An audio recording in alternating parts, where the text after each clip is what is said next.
ನಮ್ಮ ಋಷಿ ಮುನಿಗಳು ಕಂಡುಕೊಂಡಂತಹ ಸತ್ಯ. ಯಾವ PhD ಇಲ್ಲ, MAಗಳಿಲ್ಲ, BAಗಳಿಲ್ಲ, ಯಾವೂ ಇಲ್ಲ. ಆದ್ರೆ ತಮ್ಮ ಸ್ವಂತ ಅನುಭವದಿಂದ ಕಂಡುಕೊಂಡಂತಹ ಸತ್ಯ ಏನಪ್ಪಾ ಅಂತಂದ್ರೆ, ಪ್ರತಿಯೊಬ್ಬ ಹೆಣ್ಣು ಜೀವಿಯಲ್ಲಿಯೂ ಕೂಡ, ಪ್ರತಿಯೊಂದು ಜೀವಿಯಲ್ಲಿಯೂ ಕೂಡ ನಾನು ಮಾತೃ ಸ್ವರೂಪದಿಂದ ಸ್ಥಿತೆಯಾಗಿದ್ದೇನೆ. ಆದ್ದರಿಂದ ಇವತ್ತು ಸಮಾಜದಲ್ಲಿ ಒಬ್ಬ ಸ್ತ್ರೀ ಅಥವಾ ಒಬ್ಬ ತಾಯಿ ಅಂತಂದ್ರೆ ಅಷ್ಟು ಅತ್ಯುನ್ನತವಾದ ಸ್ಥಾನ. ನಮ್ಮ ದೇಶದಲ್ಲಿ ಬಿಟ್ಟು ಮತ್ತಿನ್ಯಾವ ದೇಶದಲ್ಲಿಯೂ ಕೂಡ ಸ್ತ್ರೀಯರಿಗೆ ಇಷ್ಟು ಉನ್ನತವಾದ ಸ್ಥಾನವನ್ನ ಕೊಡಲಾಗಿಲ್ಲ. ನಮ್ಮ ಭಾರತ ದೇಶ ಮಾತ್ರ. ಯಾಕಂತ ಹೇಳಿದ್ರೆ, ನಮ್ಮ ದೇಶದಲ್ಲಿ ನಾವು ಬರೀ ಒಬ್ಬ ಸ್ತ್ರೀಯನ್ನ, ಒಬ್ಬ ಹೆಣ್ಣು ಮಗಳನ್ನ ಬರೀ ಅವಳು ಬರೀ ಹೆಣ್ಣು ಅಂತ ಹೇಳಿ ಅಂದವರಲ್ಲ ನಾವು ಭಾರತೀಯರು. ಏನಂದವರು, ಈಗೇನಾಗಿದೆ ಪರಿಸ್ಥಿತಿ ಗೊತ್ತಿಲ್ಲ, ಮುಂದೆ ಹೇಳ್ತೇನೆ ಅದನ್ನ. ಆದ್ರೆ ನಮ್ಮ ಭಾರತೀಯರು ಒಂದು ಹೆಣ್ಣಿಗೆ ಅಥವಾ ಒಬ್ಬ ಸ್ತ್ರೀಗೆ ಯಾವ ಸ್ಥಾನವನ್ನ ಕೊಟ್ರು ಅಂತಂದ್ರೆ, ತಾಯಿಯ ಸ್ಥಾನ ಅತ್ಯುನ್ನತವಾದ ಸ್ಥಾನ. ಯಾಕಂತ ಹೇಳಿದ್ರೆ, ತಾಯಿ ದೇವ್ರು ಎಲ್ಲಾ ಕಡೆ ಇರೋದಕ್ಕೆ ಸಾಧ್ಯ ಇಲ್ವಂತೆ. ಪಾಪ ಎಷ್ಟು ಅಂತಿರ್ತಾನ ಅವನು, 3 ಲೋಕ, ಹೌದಾ ಇಲ್ವೋ? ಆದ್ರೆ ಅವನೇನ್ ಮಾಡಿದ, ಎಲ್ಲಾ ಕಡೆಗೆ ಇರ್ಬೇಕಲ್ಲ ಮತ್ತೆ, ಹೌದಾ ಇಲ್ವೋ? ತನ್ನ ವಾತ್ಸಲ್ಯವನ್ನ ಕೊಡಬೇಕು, ಪ್ರತಿಯೊಬ್ಬ ಜೀವಿಯನ್ನು ಕೂಡ ಅವನು ನೋಡ್ಕೊಳ್ಬೇಕು. ಶ್ರೀರಾಮಕೃಷ್ಣ ಪರಮಹಂಸರು ಒಂದ್ ಕಡೆ ಹೇಳ್ತಾರೆ, ಭಗವಂತನ ಭಗವಂತ ಎಷ್ಟು ಸೂಕ್ಷ್ಮ ಅಂತಂದ್ರೆ, ಆ ಭಗವಂತನಿಗೆ ಇರುವೆಯ ಹೆಜ್ಜೆಯ ಕಾಲಿನ ಹೆಜ್ಜೆಯ ಒಂದು ಸದ್ದು ಕೂಡ ಕೇಳ್ತದೆ ಅಂತ ಹೇಳಿ. ಅಂತಂದ್ರೆ ಯೋಚನೆ ಮಾಡಿ, ನಮಗ್ ದೊಡ್ಡ ದೊಡ್ಡ ಇರುವೆನ ಕಾಣೋದಿಲ್ಲ, ಹೌದಾ ಇಲ್ವೋ? ಅಂಥದ್ರಲ್ಲಿ ಭಗವಂತನಿಗೆ ಒಂದು ಇರುವೆ ಹಿಂಗ್ ಹೆಜ್ಜೆ ಇಟ್ಟರೆ ಅದ್ರ ಶಬ್ದ ಕೇಳಿಸ್ತದಂತೆ.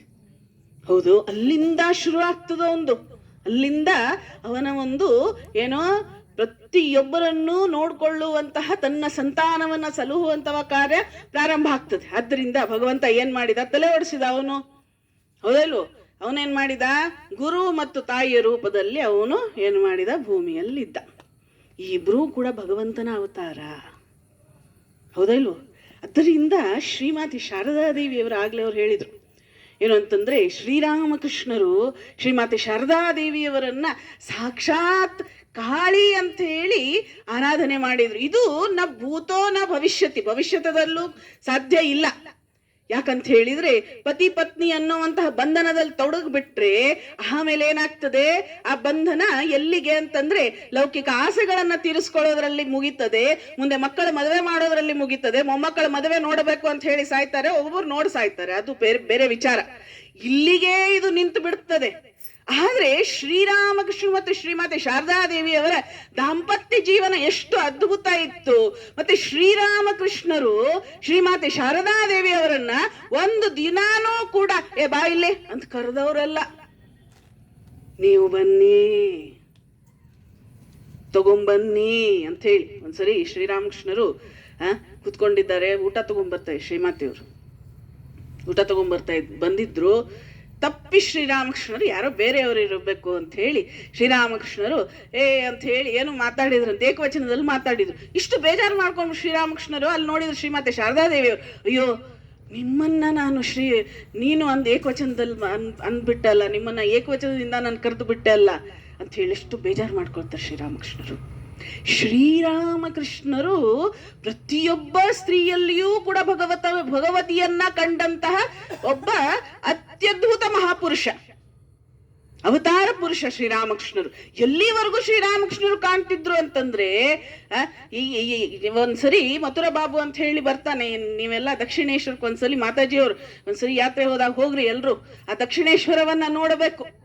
ದಕ್ಷಿಣೇಶ್ವರ ಶ್ರೀರಾಮಕೃಷ್ಣ ಪರಮಹಂಸರು ಸಾಧನೆ ಮಾಡಿದಂತಹ ಜಾಗ ಅದು. ಅಲ್ಲಿಯೇ ವಿವೇಕಾನಂದರು ತಯಾರಾಗಿದ್ದು. ಮತ್ತೆ ಇನ್ನೊಂದು ತಿಳ್ಕೊಳ್ಬೇಕು ನಾವು, ಶ್ರೀರಾಮಕೃಷ್ಣರು ಇಲ್ದೆ ಹೋಗಿದ್ರೆ ವಿವೇಕಾನಂದ್ರ ಸಿಗೋದಕ್ಕೆ ಸಾಧ್ಯ ಇರ್ತಿರ್ಲಿಲ್ಲ. ವಿವೇಕಾನಂದರ ಮುಖಾಂತರ ಯಾರ ಶಕ್ತಿ ಹರಿತು ಅಂತಂದ್ರೆ ಶ್ರೀರಾಮಕೃಷ್ಣರ ಶಕ್ತಿ ಹರಿತು. ಅದರಿಂದ ಶ್ರೀರಾಮಕೃಷ್ಣರು ಇಲ್ದೆ ವಿವೇಕಾನಂದರು ಸಿಗ್ತಿರ್ಲಿಲ್ಲ. ದಕ್ಷಿಣೇಶ್ವರದಲ್ಲಿಯೇ ತಯಾರಾಗಿದ್ದು ನಮ್ಮ ಸ್ವಾಮಿ ವಿವೇಕಾನಂದರು. ಅದರಿಂದ ಶ್ರೀರಾಮಕೃಷ್ಣರನ್ನ ಮಥುರನಾಥ ಬಾಬು ಅಂತ ಹೇಳಿ ಆ ದಕ್ಷಿಣೇಶ್ವರ ದೇವಾಲಯವನ್ನ ಕಟ್ಟಿದಂತಹ ರಾಣಿ ರಾಸಮಣಿಯ ಅಳಿಯ. ಅದನ್ನ ಸ್ವಲ್ಪ ನೀವು ಇಲ್ಲಿ ಯುಗಾವತಾರ ಅಂತ ಹೇಳಿ, ಯುಗಾವತಾರ ಶ್ರೀರಾಮಕೃಷ್ಣ ಅಂತ ಹೇಳಿ ಒಂದು ಪುಸ್ತಕ ಸಿಗ್ತದೆ, 2 ವಾಲ್ಯೂಮ್ಗಳಲ್ಲಿದೆ. ನೀವು ಅಧ್ಯಯನ ಮಾಡಬೇಕು. ಅರ್ಥ ಆಯ್ತು? ಅದರಿಂದ ಮುಂದೆ ಸ್ವಲ್ಪ ಹೇಳ್ತೇನೆ ಅದನ್ನ. ಈ ವಿಚಾರ ಮುಗಿಸ್ಬಿಡ್ತೇನೆ. ಕಡೆಗೆ ಅಲ್ಲಿ ರಾಸಮಣಿಯ ಅಳಿಯ ಮಥುರನಾಥ ಬಾಬು ಏನ್ ಮಾಡಿದ್ರು, ಶ್ರೀರಾಮಕೃಷ್ಣರು ಮದುವೆ ಬೇಡ ಅಂತಂದ್ರು. ನಮ್ಮ ಸಮಾಜದಲ್ಲಿ ಮದುವೆ ಬೇಡ ಅಂತಂದ್ರು ಮುಗದೆ ಹೋಯ್ತು ಕತೆ. ಅವರೂ ಬಾವಿಯಲ್ಲಿ ಬಿದ್ದಿರ್ತಾರೆ, ಪಾಪ ಇನ್ನೊಬ್ಬರನ್ನು ತಳ್ತಾರೆ, ಅದು ಬೇರೆ ವಿಚಾರ. ನೀವು ಸನ್ಯಾಸಿಗಳು ನೀವು ಮದುವೆ ಬೇಡ ಅಂತೀರಿ ಅಂತ, ಎರಡು ದಾರಿಗಳಷ್ಟೇ. ನಾವು ಬೇಡ ಅಂತ ಯಾವಾಗ್ಲೂ ಹೇಳೋದೇ ಇಲ್ಲ. ಆದ್ರೆ ಅವರಾಗೆ ಬಂದ್ರೆ ನಾವೇನು ಮಾಡೋದಕ್ಕೆ ಸಾಧ್ಯ ಇಲ್ಲ. ಅದರಿಂದ ಶ್ರೀರಾಮಕೃಷ್ಣರು ಮದುವೆ ಬೇಡ ಅಂತಂದ್ರು. ಮಥುರನಾಥ ಬಾಬುವಿಗೆ ವಿಚಾರ ಹುಟ್ಕೊಂತು. ಏನು ಅಂತಂದ್ರೆ, ವೇಶ್ಯ ಮನೆಗೆ ಕರ್ಕೊಂಡು ಹೋದ್ರೆ, ದಯವಿಟ್ಟು ಮೊಬೈಲನ್ನ ಸೈಲೆಂಟ್ ಮಾಡಿ. ಮಥುರನಾಥ ಬಾಬುವಿಗೆ ಒಂದು ವಿಚಾರ ಹುಟ್ಕೊಂತು. ಹೆಂಗೀಗ ಲೌಕಿಕತೆಗೆ ಹೆಂಗೆ ಹೇಳಿದ್ರು ಶ್ರೀರಾಮಕೃಷ್ಣರನ್ನ? ವೇಶ್ಯ ಮನೆಗೆ ಕರ್ಕೊಂಡು ಹೋದ, ಕಲ್ಕತ್ತಾ ಅದು. ವೇಶ್ಯ ಮನೆಗೆ ಕರ್ಕೊಂಡು ಹೋದ, ಶ್ರೀರಾಮಕೃಷ್ಣರನ್ನ ವೇಶ್ಯ ಕಡೆ ಕಳಿಸಿದ. ಇವನು ಕೆಳಗಡೆನೇ ಇದ್ದ ಮಥುರನಾಥ ಬಾಬು. ಇದಂತ ಸಂದರ್ಭದಲ್ಲಿ ಮೇಲೆ ಹೋದ ಶ್ರೀರಾಮಕೃಷ್ಣರು. ಮೇಲೆ ಹೋಗಿ ಅಲ್ಲಿ ವೇಶ್ಯರಿದ್ದಾರೆ. ವೇಶ್ಯರು ಅಂದ್ರೆ ನಿಮ್ಗೆ ಗೊತ್ತಲ್ಲ, ಪಾಪ ಕೃತ್ಯವನ್ನ ಮಾಡಿದವ್ರು. ಪಾಪ ಏನೋ ಒಂದು ಜೀವನದಲ್ಲಿ ಏನೋ ಒಂದು ವಿಚಾರಕ್ಕಾಗಿ ಆ ಥರ ಪತಿತರಾದವರು ಅವರು. ಶ್ರೀರಾಮಕೃಷ್ಣರು ಹೋದ್ರು. ಎಂಥ ಜಾಗ ಅದು, ಹೌದೋ ಇಲ್ವೋ? ಶ್ರೀರಾಮಕೃಷ್ಣರು ಆ ವೇಶ್ಯೆಯನ್ನ ನೋಡಿ ಶ್ರೀರಾಮಕೃಷ್ಣರು ನಮಸ್ಕಾರ ಮಾಡ್ತಾರೆ ಅವರಿಗೆ. ಏನು ಅಂತ ಬಗ್ಗಿ ನಮಸ್ಕಾರ ಮಾಡ್ತಾರೆ ಶ್ರೀರಾಮಕೃಷ್ಣರು. ಅವತಾರ ಪುರುಷರು ಶ್ರೀರಾಮಕೃಷ್ಣರು, ವಿಶ್ವವಿಖ್ಯಾತ ಸ್ವಾಮಿ ವಿವೇಕಾನಂದರನ್ನ ಜಗತ್ತಿಗೆ ಕೊಟ್ಟಂತ ಶ್ರೀರಾಮಕೃಷ್ಣರು. ಅವರು ಬಗ್ಗಿ ನಮಸ್ಕಾರ ಮಾಡ್ತಾರೆ. ಆ ವೇಶ್ಯೆಗೆ ನಮಸ್ಕಾರ ಮಾಡಿ ಹೇಳ್ತಾರೆ, ತಾಯಿ ಕಾಳಿ, ಇವತ್ತು ನೀನು ಈ ಒಂದು ರೂಪದಲ್ಲಿ ನನಗೆ ದರ್ಶನ ಕೊಟ್ಟೆ ಏನು ಅಂತ ನಮಸ್ಕಾರ ಮಾಡ್ತಾರೆ ಶ್ರೀರಾಮಕೃಷ್ಣ. ಆ ವೇಶ್ಯರಿಗೂ ಕೂಡ ನೋಡಿ ಆ ಒಂದು ಏನ್ ಹೇಳ್ತಾರೆ, ವೈಬ್ರೇಷನ್ ಅಲ್ಲ, ಆ ತರಂಗಗಳ ಒಂದು ಪ್ರಭಾವ ಎಷ್ಟಿರ್ತದೆ. ವೇಶ್ಯ ಕೂಡ ಎಲ್ಲರೂ ನಮಸ್ಕಾರ ಮಾಡೋದು ಶ್ರೀರಾಮಕೃಷ್ಣರಿಗೆ, ಸಾಷ್ಟಾಂಗ ಪ್ರಣಾಮವನ್ನ ಮಾಡಿಬಿಡ್ತಾರೆ ಅವರು ಶ್ರೀರಾಮಕೃಷ್ಣರಿಗೆ. ಹೌದು, ಇವತ್ತು ನಿಮ್ಮಂಥವ್ರು ನಮ್ಮ ಕಡೆ ಯಾರು ಬಂದಿರಲಿಲ್ಲ, ಎಲ್ಲಾರು ಭೋಗಕ್ಕಾಗಿ ಬರ್ತಾರೆ ನಮ್ಮ ಕಡೆಗೆ. ಆದ್ರೆ ಇವತ್ತು ಸಾಕ್ಷಾತ್ ನಾರಾಯಣ ರೂಪವಾಗಿ ನೀವು ನಮ್ಮ ಕಡೆಗೆ ಬಂದಿದ್ದೀರಿ ಅಂತ ಸಾಷ್ಟಾಂಗ ಪ್ರಣಾಮವನ್ನ ಮಾಡಿಬಿಡ್ತಾರೆ ಇಂಥ ಶ್ರೀರಾಮಕೃಷ್ಣರು. ಪೂಜೆ ಮಾಡುವಂತ ಸಂದರ್ಭದಲ್ಲಿ ಹೆಣ್ಣು ಬೆಕ್ಕ ಹಾದು ಹೋಗ್ಬಿಟ್ರೆ ಶ್ರೀರಾಮಕೃಷ್ಣನ್ ಹೇಳ್ತಾ ಇದ್ರಂತೆ, ಏನು ಅಂತಂದ್ರೆ, ಅಮ್ಮ ಇವತ್ತು ಈ ರೂಪದಲ್ಲಿ ಬಂದೆ, ನೀನು ತಗೋ ನೈವೇದ್ಯವನ್ನ. ಅದರಿಂದ ನಮ್ಮ ಶ್ರೀರಾಮಕೃಷ್ಣರು ಹುಚ್ಚು ಪೂಜಾರಿ ಅಂತ ಹೇಳಿ ಕರೀತಾ ಇದ್ರು, ಹುಚ್ಚು ಪೂಜಾರಿ ಅಂತ ಹೇಳಿ ಕರೀತಾ ಇದ್ರು. ಅದರಿಂದ ಅಂಥವ್ರು ಶ್ರೀಮಾತೆ ಶಾರದಾ ದೇವಿಯವರನ್ನ ಇನ್ನ ಸಾಕ್ಷಾತ್ ಸ್ವಂತ ಪತ್ನಿಯಲ್ಲೇ ಆ ಭಗವತಿಯನ್ನ ಕಾಣೋದೇನು ಹೆಚ್ಚಲ್ಲ, ಶ್ರೀರಾಮಕೃಷ್ಣರಿಗೆ ಹೆಚ್ಚಲ್ಲ. ಆದ್ರೆ ಲೌಕಿಕರಿಗೆ ಅದು ಬಹಳ ದೊಡ್ಡದದು, ಬಹಳ ದೊಡ್ಡದು. ಯಾಕಂತ ಹೇಳಿದ್ರೆ ಹೆಣ್ಣು ಮಕ್ಕಳು ಅಂತಂದ್ರೆ ಏನು ಅಲ್ಲ, ಒಂದು ಹೆಣ್ಣು. ಮಹಿಷಾಸುರ ಕೂಡ ಅಂದಿದ್ದ ಏನಂತ ಹೇಳಿ, ದುರ್ಗೆ ನೀನೊಬ್ಬ ಹೆಣ್ಣು, ನೀನೇನ್ ತಾನೇ ಮಾಡೋದಕ್ಕೆ ಸಾಧ್ಯ, ನನ್ನ ಸೈನ್ಯನೇ ಸಾಕು ಅಂತ ಹೇಳಿ ಸೈನ್ಯ ಕಳಿಸ್ತಿದ್ದ. ಹೌದಾ ಇಲ್ವೋ? ಅದು ಸಾಕಾಯ್ತೇನೋ, ಕಡೆಗೆ ಮಹಿಷಾಸುರನನ್ನೇ ಕೊಂದು ಹಾಕಿಬಿಟ್ಲು, ಮರ್ತನ ಮಾಡಿಬಿಟ್ಲು. ಹೌದಾ ಇಲ್ವೋ? ಇವತ್ತು 9 ದಿವಸ ಅವಳ ಪೂಜೆಯನ್ನ ಮಾಡ್ತೇವೆ, ಲಾಂಗೆಸ್ಟ್ ಪೀರಿಯಡ್ ಅದು ಪೂಜೆ ಮಾಡೋದು. ಅಂದ್ರೆ ಶ್ರೀರಾಮಕೃಷ್ಣರು ಅದನ್ನ ಅರ್ಥಕೊಂಡವರು. ಶ್ರೀಮಾತೆ ಶಾರದಾ ದೇವಿಯವರಲ್ಲಿ ಸಾಕ್ಷಾತ್ ಕಾಳಿಯನ್ನ ಆವಾಹನೆ ಮಾಡಿ ಪೂಜೆಯನ್ನ ಗೈದಂತಹ ಅದ್ಭುತವಾದ ಮಹಾತ್ಮರು ಶ್ರೀರಾಮಕೃಷ್ಣರು. ಅದನ್ನ ಮಾಡಿಸ್ಕೊಳ್ಬೇಕು ಅಂತಂದ್ರೆ, ಮಾಡೋದು ಒಂದು ಕಡೆಗೆ, ಮಾಡಿಸ್ಕೊಳ್ಬೇಕು ಅಂತಂದ್ರೆ ಶ್ರೀಮಾತೆ ಶಾರದಾ ದೇವಿಯವರಿಗೆ ಎಷ್ಟು ಅದ್ಭುತವಾದ ಸತ್ವ ಇತ್ತು ಅದನ್ನ ವಿಚಾರ ಮಾಡಬೇಕು ನಾವು. ಅಂತ ಸತ್ವ ಯಾವ ಮಟ್ಟಕ್ಕಿತ್ತು, ಹೌದಾ ಇಲ್ವೋ? ಇವತ್ತು ನಮ್ ತಾಯಂದ್ರು ಅಳ್ತಾರೆ, 2 ಗಂಟೆ ಕೂತ್ಕೊಳ್ಳೋದಕ್ಕೆ ಅಳ್ತಾರ್ರಿ, ಹೌದಾ ಇಲ್ವೋ? ಒಂದು ಮೊಬೈಲ್, ನಾನು ಅದಕ್ಕೊಂದು ಹೆಸರು ಕೊಟ್ಟಿದ್ದೇನೆ, ಮೊಬೈಲಾಸುರ ಅಂತ ಹೆಸರು ಕೊಟ್ಟಿದ್ದೇನೆ ಅದಕ್ಕೆ, ಹೌದಾ ಇಲ್ವೋ? ಅವಾಗೆಲ್ಲ ನೋಡ್ರಿ ಋಷಿ ಮುನಿಗಳೆಲ್ಲ ತಪಸ್ಸಿಗೆ ಕೂಡ್ತಿದ್ರೋ ಇಲ್ವೋ?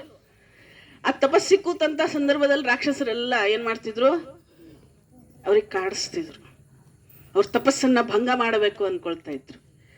ಈಗ ರಾಕ್ಷಸರು ಬರೋದಕ್ಕೆ ಸಾಧ್ಯ ಇಲ್ಲ, ಯಾಕಂದ್ರೆ ಸೆಕ್ಯೂರಿಟಿ ಬಹಳ ಸ್ಟ್ರಿಕ್ಟ್ ಆಗ್ಬಿಟ್ಟಿದೆ, ಹೌದಾ ಇಲ್ವೋ? ಈಗ ಎದುರುಗಡೆ ರಾಕ್ಷಸರು ಬರೋದಕ್ಕೆ ಸಾಧ್ಯ ಇಲ್ಲ.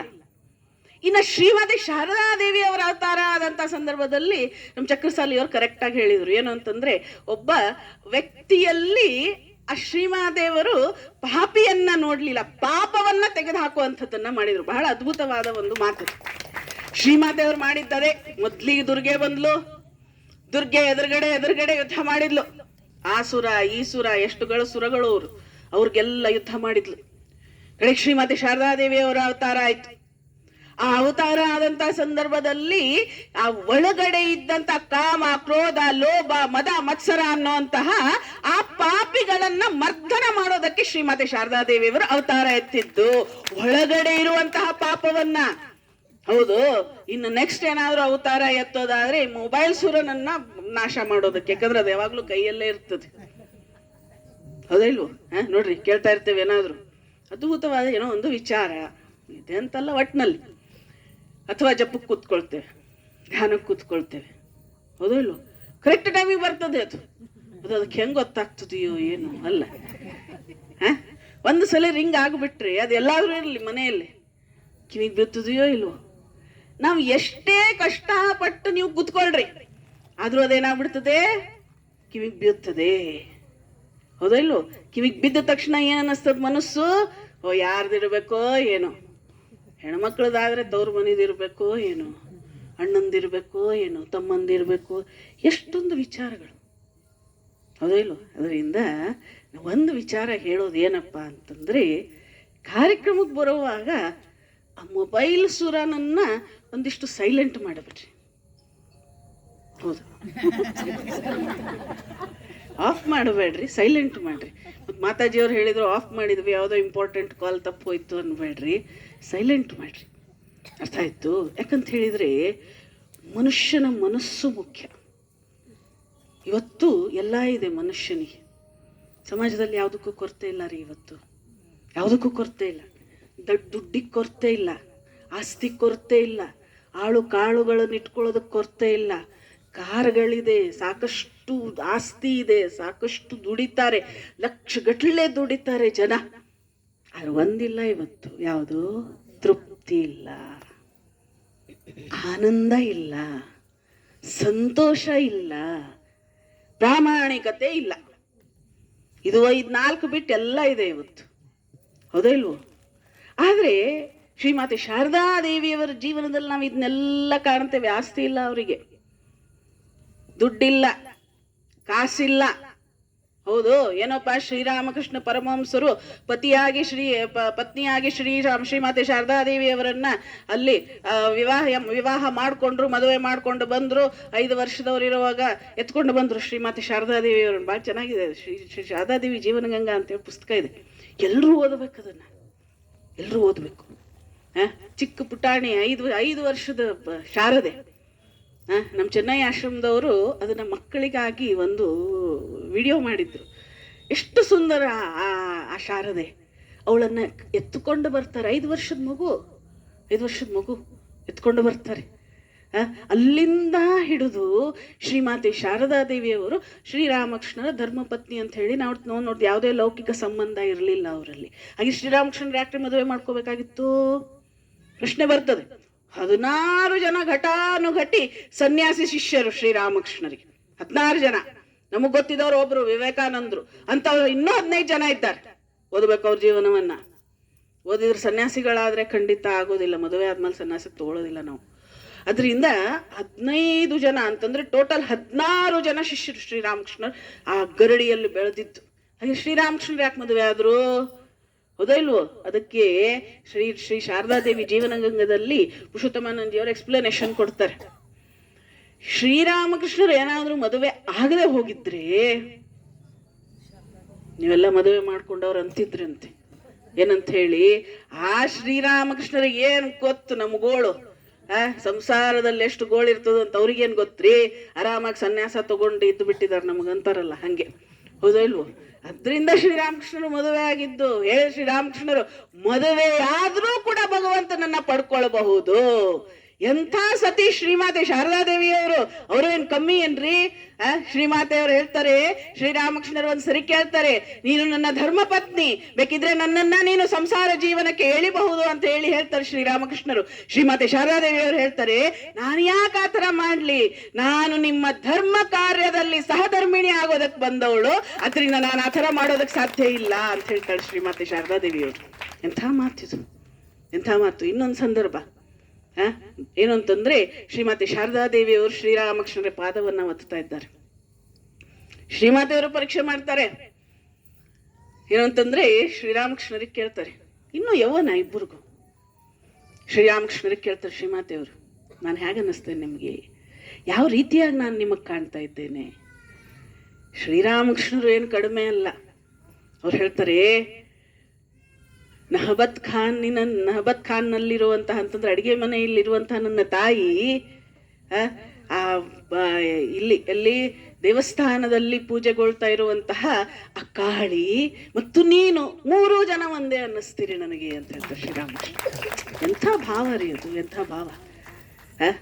ಎಲ್ಲಿ ಪವಿತ್ರತೆ ಪವಿತ್ರತೆ. ಇನ್ನೊಂದು ಸಂದರ್ಭ, ಶ್ರೀಮಾತೆಯವರು ಇವ್ರ ತಾಯಿಯವ್ರು ಹೇಳಿದ್ರಲ್ಲ, ಏನು ಅಂತಂದ್ರೆ ಹುಚ್ಚಿಡ್ದಿದೆ, ನಿನ್ನ ಗಂಡನಿಗೆ ಹುಚ್ಚಿಡಿದು ಬಿಟ್ಟಿದೆ ಅಂತ ಹೇಳಿ. ಅವಾಗ ಅನ್ಕೊಂಡಂತ ಸಂದರ್ಭದಲ್ಲಿ ಶ್ರೀಮಾತೆಯವ್ರು ಬರ್ತಾರೆ. ಅವಾಗ 25 ವಯಸ್ಸು ಶ್ರೀಮಾತೆಯವ್ರಿಗೆ, ಯೌವನ. 8 ತಿಂಗಳು ಶ್ರೀರಾಮಕೃಷ್ಣರ ಜೊತೆಗೆ ಇದ್ರು. ಅವ್ರು ಒಂದೇ ಹಾಸಿಗೆ ಮೇಲೆ ಮಲಗ್ತಾ ಇದ್ರು. ಅವಾಗ ರಾತ್ರಿ ಒಂದ್ಸರಿ ಎದ್ದು ಶ್ರೀರಾಮಕೃಷ್ಣರು ಮತ್ತೆ ಹೇಳ್ತಾರೆ ಮನಸ್ಸಿಗೆ, ನೋಡೋ ಇದು ಹೆಣ್ಣು ದೇಹ, ಹೌದು, ನೀನು ಬೇಕಿದ್ರೆ ಇದನ್ನ ಅನುಭವಿಸಬಹುದು ಅಂತೇಳಿ ಮನಸ್ಸಿಗೆ ಹೇಳ್ತಾರೆ. ಅವಾಗ ಇನ್ನೇನು ಕೈ ಮುಂದೆ ಹೋಗಬೇಕು, ಅಷ್ಟರಲ್ಲಿ ಕಾಳಿಯ ಧ್ಯಾನದಲ್ಲಿ ಲೀನ ಆಗ್ಬಿಡ್ತಾರೆ. ಕೈ ಹಿಂದೆ ಬಂದು ಬಿಡ್ತದೆ ಶ್ರೀರಾಮಕೃಷ್ಣರದ್ದು. ಇದರ ಅರ್ಥ ಏನಪ್ಪಾ ಅಂತಂದ್ರೆ ಪವಿತ್ರತೆ ಪವಿತ್ರತೆ ಪವಿತ್ರತೆ. ಮದುವೆಯನ್ನ ಮಾಡಿಕೊಳ್ಳುವಂಥದ್ದು ಸಂತಾನೋತ್ಪತ್ತಿ ಹೌದು, ಸಂಸಾರ ಮಾಡುವಂಥದ್ದು ಹೌದು. ಆದ್ರೆ ಎಂಥ ಸಂತಾನವನ್ನ ಕೊಡಬೇಕು ಸಮಾಜಕ್ಕೆ ಅಥವಾ ಯಾವುದಕ್ಕಾಗಿ ಒಂದು ಮದುವೆ ಅನ್ನುವಂತಹ ಒಂದು ಆ ಬಂಧನವನ್ನ ಮಾಡಿದ್ರು, ಅದನ್ನ ಮಾಡ್ಕೊಂಡ್ರೂ ಕೂಡ ನಮ್ಮ ಸಮಾಜದಲ್ಲಿ ಒಂದು ಪದ್ಧತಿ ಇದೆ. ಏನು ಅಂತಂದ್ರೆ ಭಗವಂತನ ಸಾಕ್ಷಾತ್ಕಾರ, ಭಗವಂತನ ಪೂಜೆ ಪುನಸ್ಕಾರಗಳು, ಭಗವಂತನಿಗೆ ಏನೇನು ಅರ್ಚನಾದಿಗಳು ಆಗಬೇಕು ಅದನ್ನ ಸನ್ಯಾಸಿಗಳು ಮಾತ್ರ ಮಾಡಬೇಕು ಅಂತ ಹೇಳಿ ತಪ್ಪ ಕಲ್ಪನೆ. ಅದು ತಪ್ಪ ಕಲ್ಪನೆ. ಸನ್ಯಾಸಿಗಳು ಮಾಡ್ಲೇಬೇಕಾದದ್ದು. ಆದ್ರೆ ಗೃಹಸ್ಥರು ಕೂಡ ಮಾಡಬೇಕಾದದ್ದು. ಗೃಹಸ್ಥ ಜೀವನವನ್ನ ತಗೊಂಡು ಕೂಡ ಭಗವಂತನನ್ನ ಹ್ಯಾಕ್ ಪಡ್ಕೊಳ್ಬೇಕು ಅನ್ನುವಂಥದ್ದನ್ನ ತೋರಿಸ್ಕೊಟ್ಟು ಹೋದವರು ಶ್ರೀಮಾತೆ ಶಾರದಾದೇವಿಯವರು ಮತ್ತು ಶ್ರೀರಾಮಕೃಷ್ಣರು. ಆದ್ದರಿಂದ ಸಾಧನೆ ಯಾರಿಗೂ ಕೂಡ ಅದು ಇವರಿಗೆ ಅಂತ ಹೇಳಿ ಅಲ್ಲ, ಎಲ್ರಿಗೂ ಅದು, ಎಲ್ರಿಗೂ. ಮತ್ತೆ ಶ್ರೀಮಾತೆ ಶಾರದಾದೇವಿಯವರ ವಿಚಾರವನ್ನ ನಾವು ನೋಡಿದ್ರೆ ಇನ್ನೂ ಅದ್ಭುತವಾದ ಘಟನೆಗಳು. ಶ್ರೀ ಶಾರದಾದೇವಿ ಜೀವನ ಗಂಗಾ ನೀವು ಓದ್ಬಿಟ್ರೆ ನಿಮಗನ್ನಿಸ್ತದೆ, ಹೌದಲ್ಲ, ಇನ್ನೊಂದು ಸರಿ ಓದಬೇಕು, ಮಗದೊಂದು ಸರಿ ಓದಬೇಕು. ಮತ್ತೆ ಪ್ರತಿ ಸರಿ ಓದದಾಗ್ಲೂ ಕೂಡ ಹೊಸ ವಿಚಾರಗಳು. ಹಾಗಿದ್ರೆ ಶ್ರೀಮಾತೆ ಅವ್ರು ನೋಡೋದಕ್ಕೆ ಒಬ್ಬ ಹಳ್ಳಿ ಹೆಂಗ್ಸು, ಹೌದಲ್ಲೇನ್ರಿ? ಹಳ್ಳಿ ಹೆಂಗ್ಸು ಸುಮ್ಮನೆ ಒಂದು ಸೀರೆಯನ್ನ ಉಟ್ಕೊಂಡು ಕೂತ್ಕೊಂಡಿದ್ದಾರೆ ಶ್ರೀಮಾತೆ ಶಾರದಾದೇವಿಯವರು. ಒಬ್ಬ ಬ್ರಹ್ಮಚಾರಿಗೂ ಕೂಡ ಹಂಗೆ ಅನ್ಸಿತ್ತು ಒಂದ್ಸರಿ. ಶ್ರೀಮಾತೆ ಶಾರದಾದೇವಿಯವರು ಪೂರ್ಣ ವಯಸ್ಸಾದಂತಹ ಒಂದು ದೃಶ್ಯ ಅದು. ಈ ದೇಹ ಕಟ್ಕೊಂಡು ಬಂದ ಮೇಲೆ ಮಹಾತ್ಮರಾದ್ರೂ ಸಾಕ್ಷಾತ್ ದೇವಿ ಆದ್ರೂ ಕೂಡ ಮುಪ್ಪಿರೋದೆ, ಹೌದೋ ಇಲ್ಲೋ? ಕೃಷ್ಣನಿಗೆ ಸಾವು ಬಂತು, ರಾಮ ಹೋದ. ಈ ದೇಹ ಅನ್ನುವಂಥದ್ದು ಇದು ರೋಗಮಯನೇ, ಇದು ಹೌದೋ ಇಲ್ಲೋ? ಸಂಸಾರ ಅನ್ನುವಂಥದ್ದು ದುಃಖಮಯ, ದೇಹ ಅನ್ನುವಂಥದ್ದು ರೋಗಮಯ, ಎಲ್ರಿಗೂ ಮುಪ್ಪು ಬರೋದೆ. ಅವಾಗ ಆ ಬ್ರಹ್ಮಚಾರಿ ಶ್ರೀಮಾತೆ ಶಾರದಾದೇವಿಯವರ ಸೇವೆಯನ್ನ ಮಾಡ್ತಾ ಇದ್ದ. ಪ್ರಶ್ನೆ ಬಂತವನಿಗೆ, ಇಷ್ಟು ಮುದಿ ಕಾಲುಗಳಿದೆ ಅಲ್ಲ, ಪಾದ ಇದೆ ಅಲ್ಲ, ಇವ್ರು ಹೆಂಗೆ ಸಾಕ್ಷಾತ್ ದುರ್ಗೆ ಆಗೋದಕ್ಕೆ ಸಾಧ್ಯ ಅಂತ ಹೇಳಿ.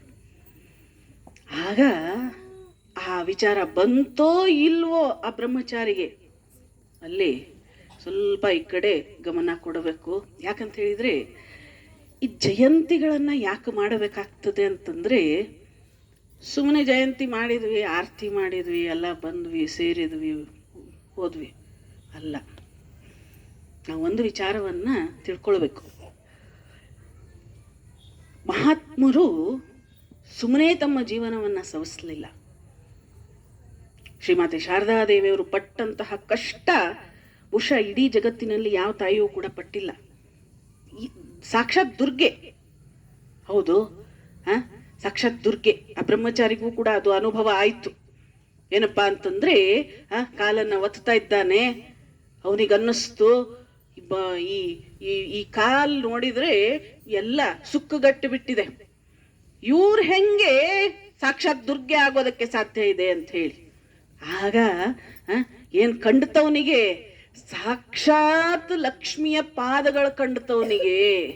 ಅಲಂಕಾರ ಆದಂತಹ ಕಾಳಿಯ ಪಾದ, ಲಕ್ಷ್ಮಿಯ ಪಾದ ಯಾವ ತರ ಇರ್ತದೆಯೋ ಆ ಪಾದದ ಒಂದು ದರ್ಶನ ಆಯ್ತು. ಇದು ಆದಂತಹ ಸತ್ಯ ಘಟನೆ, ಇದು ಅರ್ಥ ಆಯ್ತು. ಅದರಿಂದ ಶ್ರೀಮತಿ ಶಾರದಾ ದೇವಿಯವರು ಬೇರೆ ಯಾರು ಅಲ್ಲ. ಇವತ್ತು ನಾವು ದುರ್ಗಮ್ಮನ್ನ ಪೂಜೆ ಮಾಡ್ತೇವೆ, ಆಮೇಲೆ ಇನ್ನು ಯಾರು ದ್ಯಾಮವ್ವನ್ನ ಪೂಜೆ ಮಾಡ್ತೇವೆ, ಲಕ್ಷ್ಮಮ್ಮನ್ನ, ಎಲ್ಲರೂ ಒಂದೇ, ಎಲ್ಲರೂ ಒಂದೇ. ಆದ್ರೆ ಶ್ರೀಮಾತೆ ಶಾರದಾ ದೇವಿಯವ್ರ ಬಗ್ಗೆ ನಾವೇನ್ ತಿಳ್ಕೊಳ್ಬೇಕಾದದ್ದೇನಪ್ಪ ಅಂತಂದ್ರೆ ಸಿಂಪ್ಲೆಸ್ಟ್ ಫಾರ್ಮ್ ಅಂತಂದ್ರೆ ಬಹಳ ಸರಳವಾದ ಅವತಾರ. ಹಾಗಿದ್ರೆ ದುರ್ಗೆ ಅಂತೀರಿ, ಅವ್ರಿಗೆ ಎಲ್ಲಿ ಕತ್ತಿ ಗುರಾಣಿ ಏನು ಇಲ್ಲಲ್ಲ, ಸಿಂಹ ಇಲ್ಲಲ್ಲ, ಹೌದಾ ಇಲ್ವೋ ಅಂತ ಹೇಳಿ ಅನ್ಕೊಂಡಂತ ಸಂದರ್ಭದಲ್ಲಿ ನಾವು ನೋಡ್ಬೇಕು, ಶ್ರೀಮಾತೆ ಶಾರದಾ ದೇವಿಯವರಿಗೆ ಆ ಒಂದು ಆಯುಧಗಳು ಯಾವ್ದಪ್ಪ ಅಂತಂದ್ರೆ ಪ್ರೀತಿ ಮತ್ತೆ ವಾತ್ಸಲ್ಯ. ಪ್ರೀತಿ ಮತ್ತೆ ವಾತ್ಸಲ್ಯ. ಯಾರೋ ಒಬ್ರು ಹೇಳ್ತಾ ಇದ್ರು, ಶ್ರೀಮಾತೆ ಶಾರದಾ ದೇವಿಯವರನ್ನ ಅರ್ಥ ಮಾಡ್ಕೊಳ್ಳೋದಷ್ಟು ಸರಳದ ಮಾತಲ್ಲ. ಎರಡು ಹೃದಯಗಳು ಬೇಕಾಗ್ತದೆ ಶ್ರೀಮಾತೆ ಶಾರದಾ ದೇವಿಯವರನ್ನ ಭಾವಿಸ್ಕೊಳ್ಳೋದಕ್ಕೆ. ಒಂದು ಕಡೆಗೆ ಸ್ವಾಮಿ ವಿವೇಕಾನಂದರು ಬರೀತಾರೆ, ವಿಶ್ವವಿಖ್ಯಾತರಾದಂತಹ ಸ್ವಾಮಿ ವಿವೇಕಾನಂದರು ಒಂದು ಕಡೆಗೆ ಬರೀತಾರೆ, ಏನಂತ ಹೇಳಿ ಸೋದರ ಸನ್ಯಾಸಿಗೆ ಒಂದು ಪತ್ರವನ್ನ ಬರೀತಾರೆ. ಏನಂತ ಹೇಳಿ, ಸೋದರ ನೀನು ಶ್ರೀರಾಮಕೃಷ್ಣರನ್ನ ನೀನು ಅವತಾರ ಅಂತಾದ್ರೂ ನಂಬು, ದೇವರಂತಾದ್ರೂ ನಂಬು, ಏನಾದ್ರೂ ನಂಬ್ಕೋ, ಮನುಷ್ಯ ಅಂತಾದ್ರೂ ನಂಬ್ಕೋ, ಆದ್ರೆ ಸಾಕ್ಷಾತ್ ಶ್ರೀಮಾತೆ ಶಾರದಾ ದೇವಿಯವರನ್ನ ನೀನು ಸಾಕ್ಷಾತ್ ದುರ್ಗೆ ಅಂತ ನಂಬಲಿಲ್ಲ ಅಂತಂದ್ರೆ ನನ್ನ 1000 ಪಾಲ್ ಧಿಕ್ಕಾರ ನಿನಗೆ ಅಂತ ಹೇಳಿ ಸ್ವಾಮಿ ವಿವೇಕಾನಂದರು ಬರೀತಾರೆ. ಇದನ್ನ ಯಾರು ಬರ್ದವ್ರು? ವಿಶ್ವವಿಖ್ಯಾತರಾದಂತಹ ಸ್ವಾಮಿ ವಿವೇಕಾನಂದ ಬರ್ದವ್ರು. ಹಾಗಿದ್ರೆ ಶ್ರೀಮಾತೆ ಶಾರದಾ ದೇವಿಯವರ ಅಂತಸತ್ವವನ್ನ ನಾವಿವತ್ತು ಅರ್ಥ ಮಾಡ್ಕೋ. ಭಾರತೀಯರು ನಾವು ಮರ್ತು ಬಿಡ್ತೇವೆ, ಮರು ಜಾಸ್ತಿ ನಮಗ್ ಸ್ವಲ್ಪ. ಇವತ್ತು ಹೇಳಿದ್ರಲ್ಲ ಮಾತಾಜಿಯವರು, ಮೃತ್ಯುಂಜಯ ಮಂತ್ರವನ್ನ ಯಾಕೆ ಜಪ ಮಾಡಬೇಕು? ಎಲ್ಲ ಅಲ್ಲೋಲ ಕಲ್ಲೋಲ ಆಗ್ತಾ ಇದೆ. ಯಾಕೆ ಅಲ್ಲೋಲ ಕಲ್ಲೋಲ ಆಗ್ತಾ ಇದೆ? ಆದರ್ಶವನ್ನ ಬಿಟ್ಬಿಟ್ವಿ ನಾವು, ಸೀತೆಯ ಆದರ್ಶವನ್ನ ಬಿಟ್ಬಿಟ್ವಿ. ಯಾವ ಶ್ರೀಮಾತೆ ಶಾರದಾ ದೇವಿ, ಹೌದೋ ಇಲ್ವೋ? ಏನು ಒಂದ್ ಹೆಂಗಸು, ಆದ್ರೆ ಎಂಥ ಅದ್ಭುತ ಕಾರ್ಯ. ಶ್ರೀರಾಮಕೃಷ್ಣರ ಹೆಸರಿನಲ್ಲಿ ಸಂಘ ಸ್ಥಾಪನೆ ಆಗ್ಬೇಕಾಗಿತ್ತು. ಶ್ರೀರಾಮಕೃಷ್ಣರಿದ್ದಂತ ಸಂದರ್ಭದಲ್ಲಿ ಸಂಘ ಸ್ಥಾಪನೆ ಆಗಬೇಕಾಗಿತ್ತು.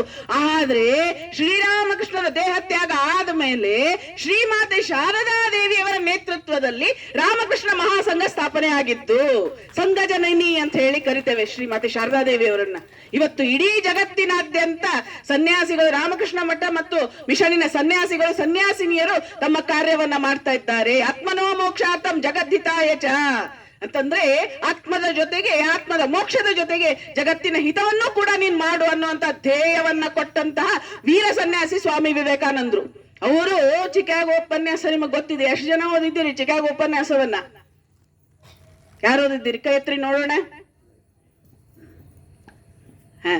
Very good. ಚಿಕಾಗೋ ಉಪನ್ಯಾಸ ಪ್ರತಿಯೊಬ್ರು ಓದ್ಬೇಕು. ನಾವು ಭಾರತೀಯರು, ಹೌದೋ ಅಲ್ವೋ? ವಿವೇಕಾನಂದರು ಭಾರತೀಯರೇ. ಬೇರೆ ಬೇರೆ ದೇಶದವರೆಲ್ಲ ಅನ್ಕೊಳ್ತಾ ಇದ್ದಾರೆ ವಿವೇಕಾನಂದರು ನಮ್ಮವರು. ನಾವು ಆರಾಮಾಗಿರ್ತೇವೆ, ಹೌದೋ ಇಲ್ವೋ? ಅದರಿಂದ ಅಂತ ಸ್ವಾಮಿ ವಿವೇಕಾನಂದರು ಪಾಶ್ಚಾತ್ಯಕ್ಕೆ ಹೋದಿದ್ದು ನಮಗೆಲ್ಲ ಗೊತ್ತಿದೆ.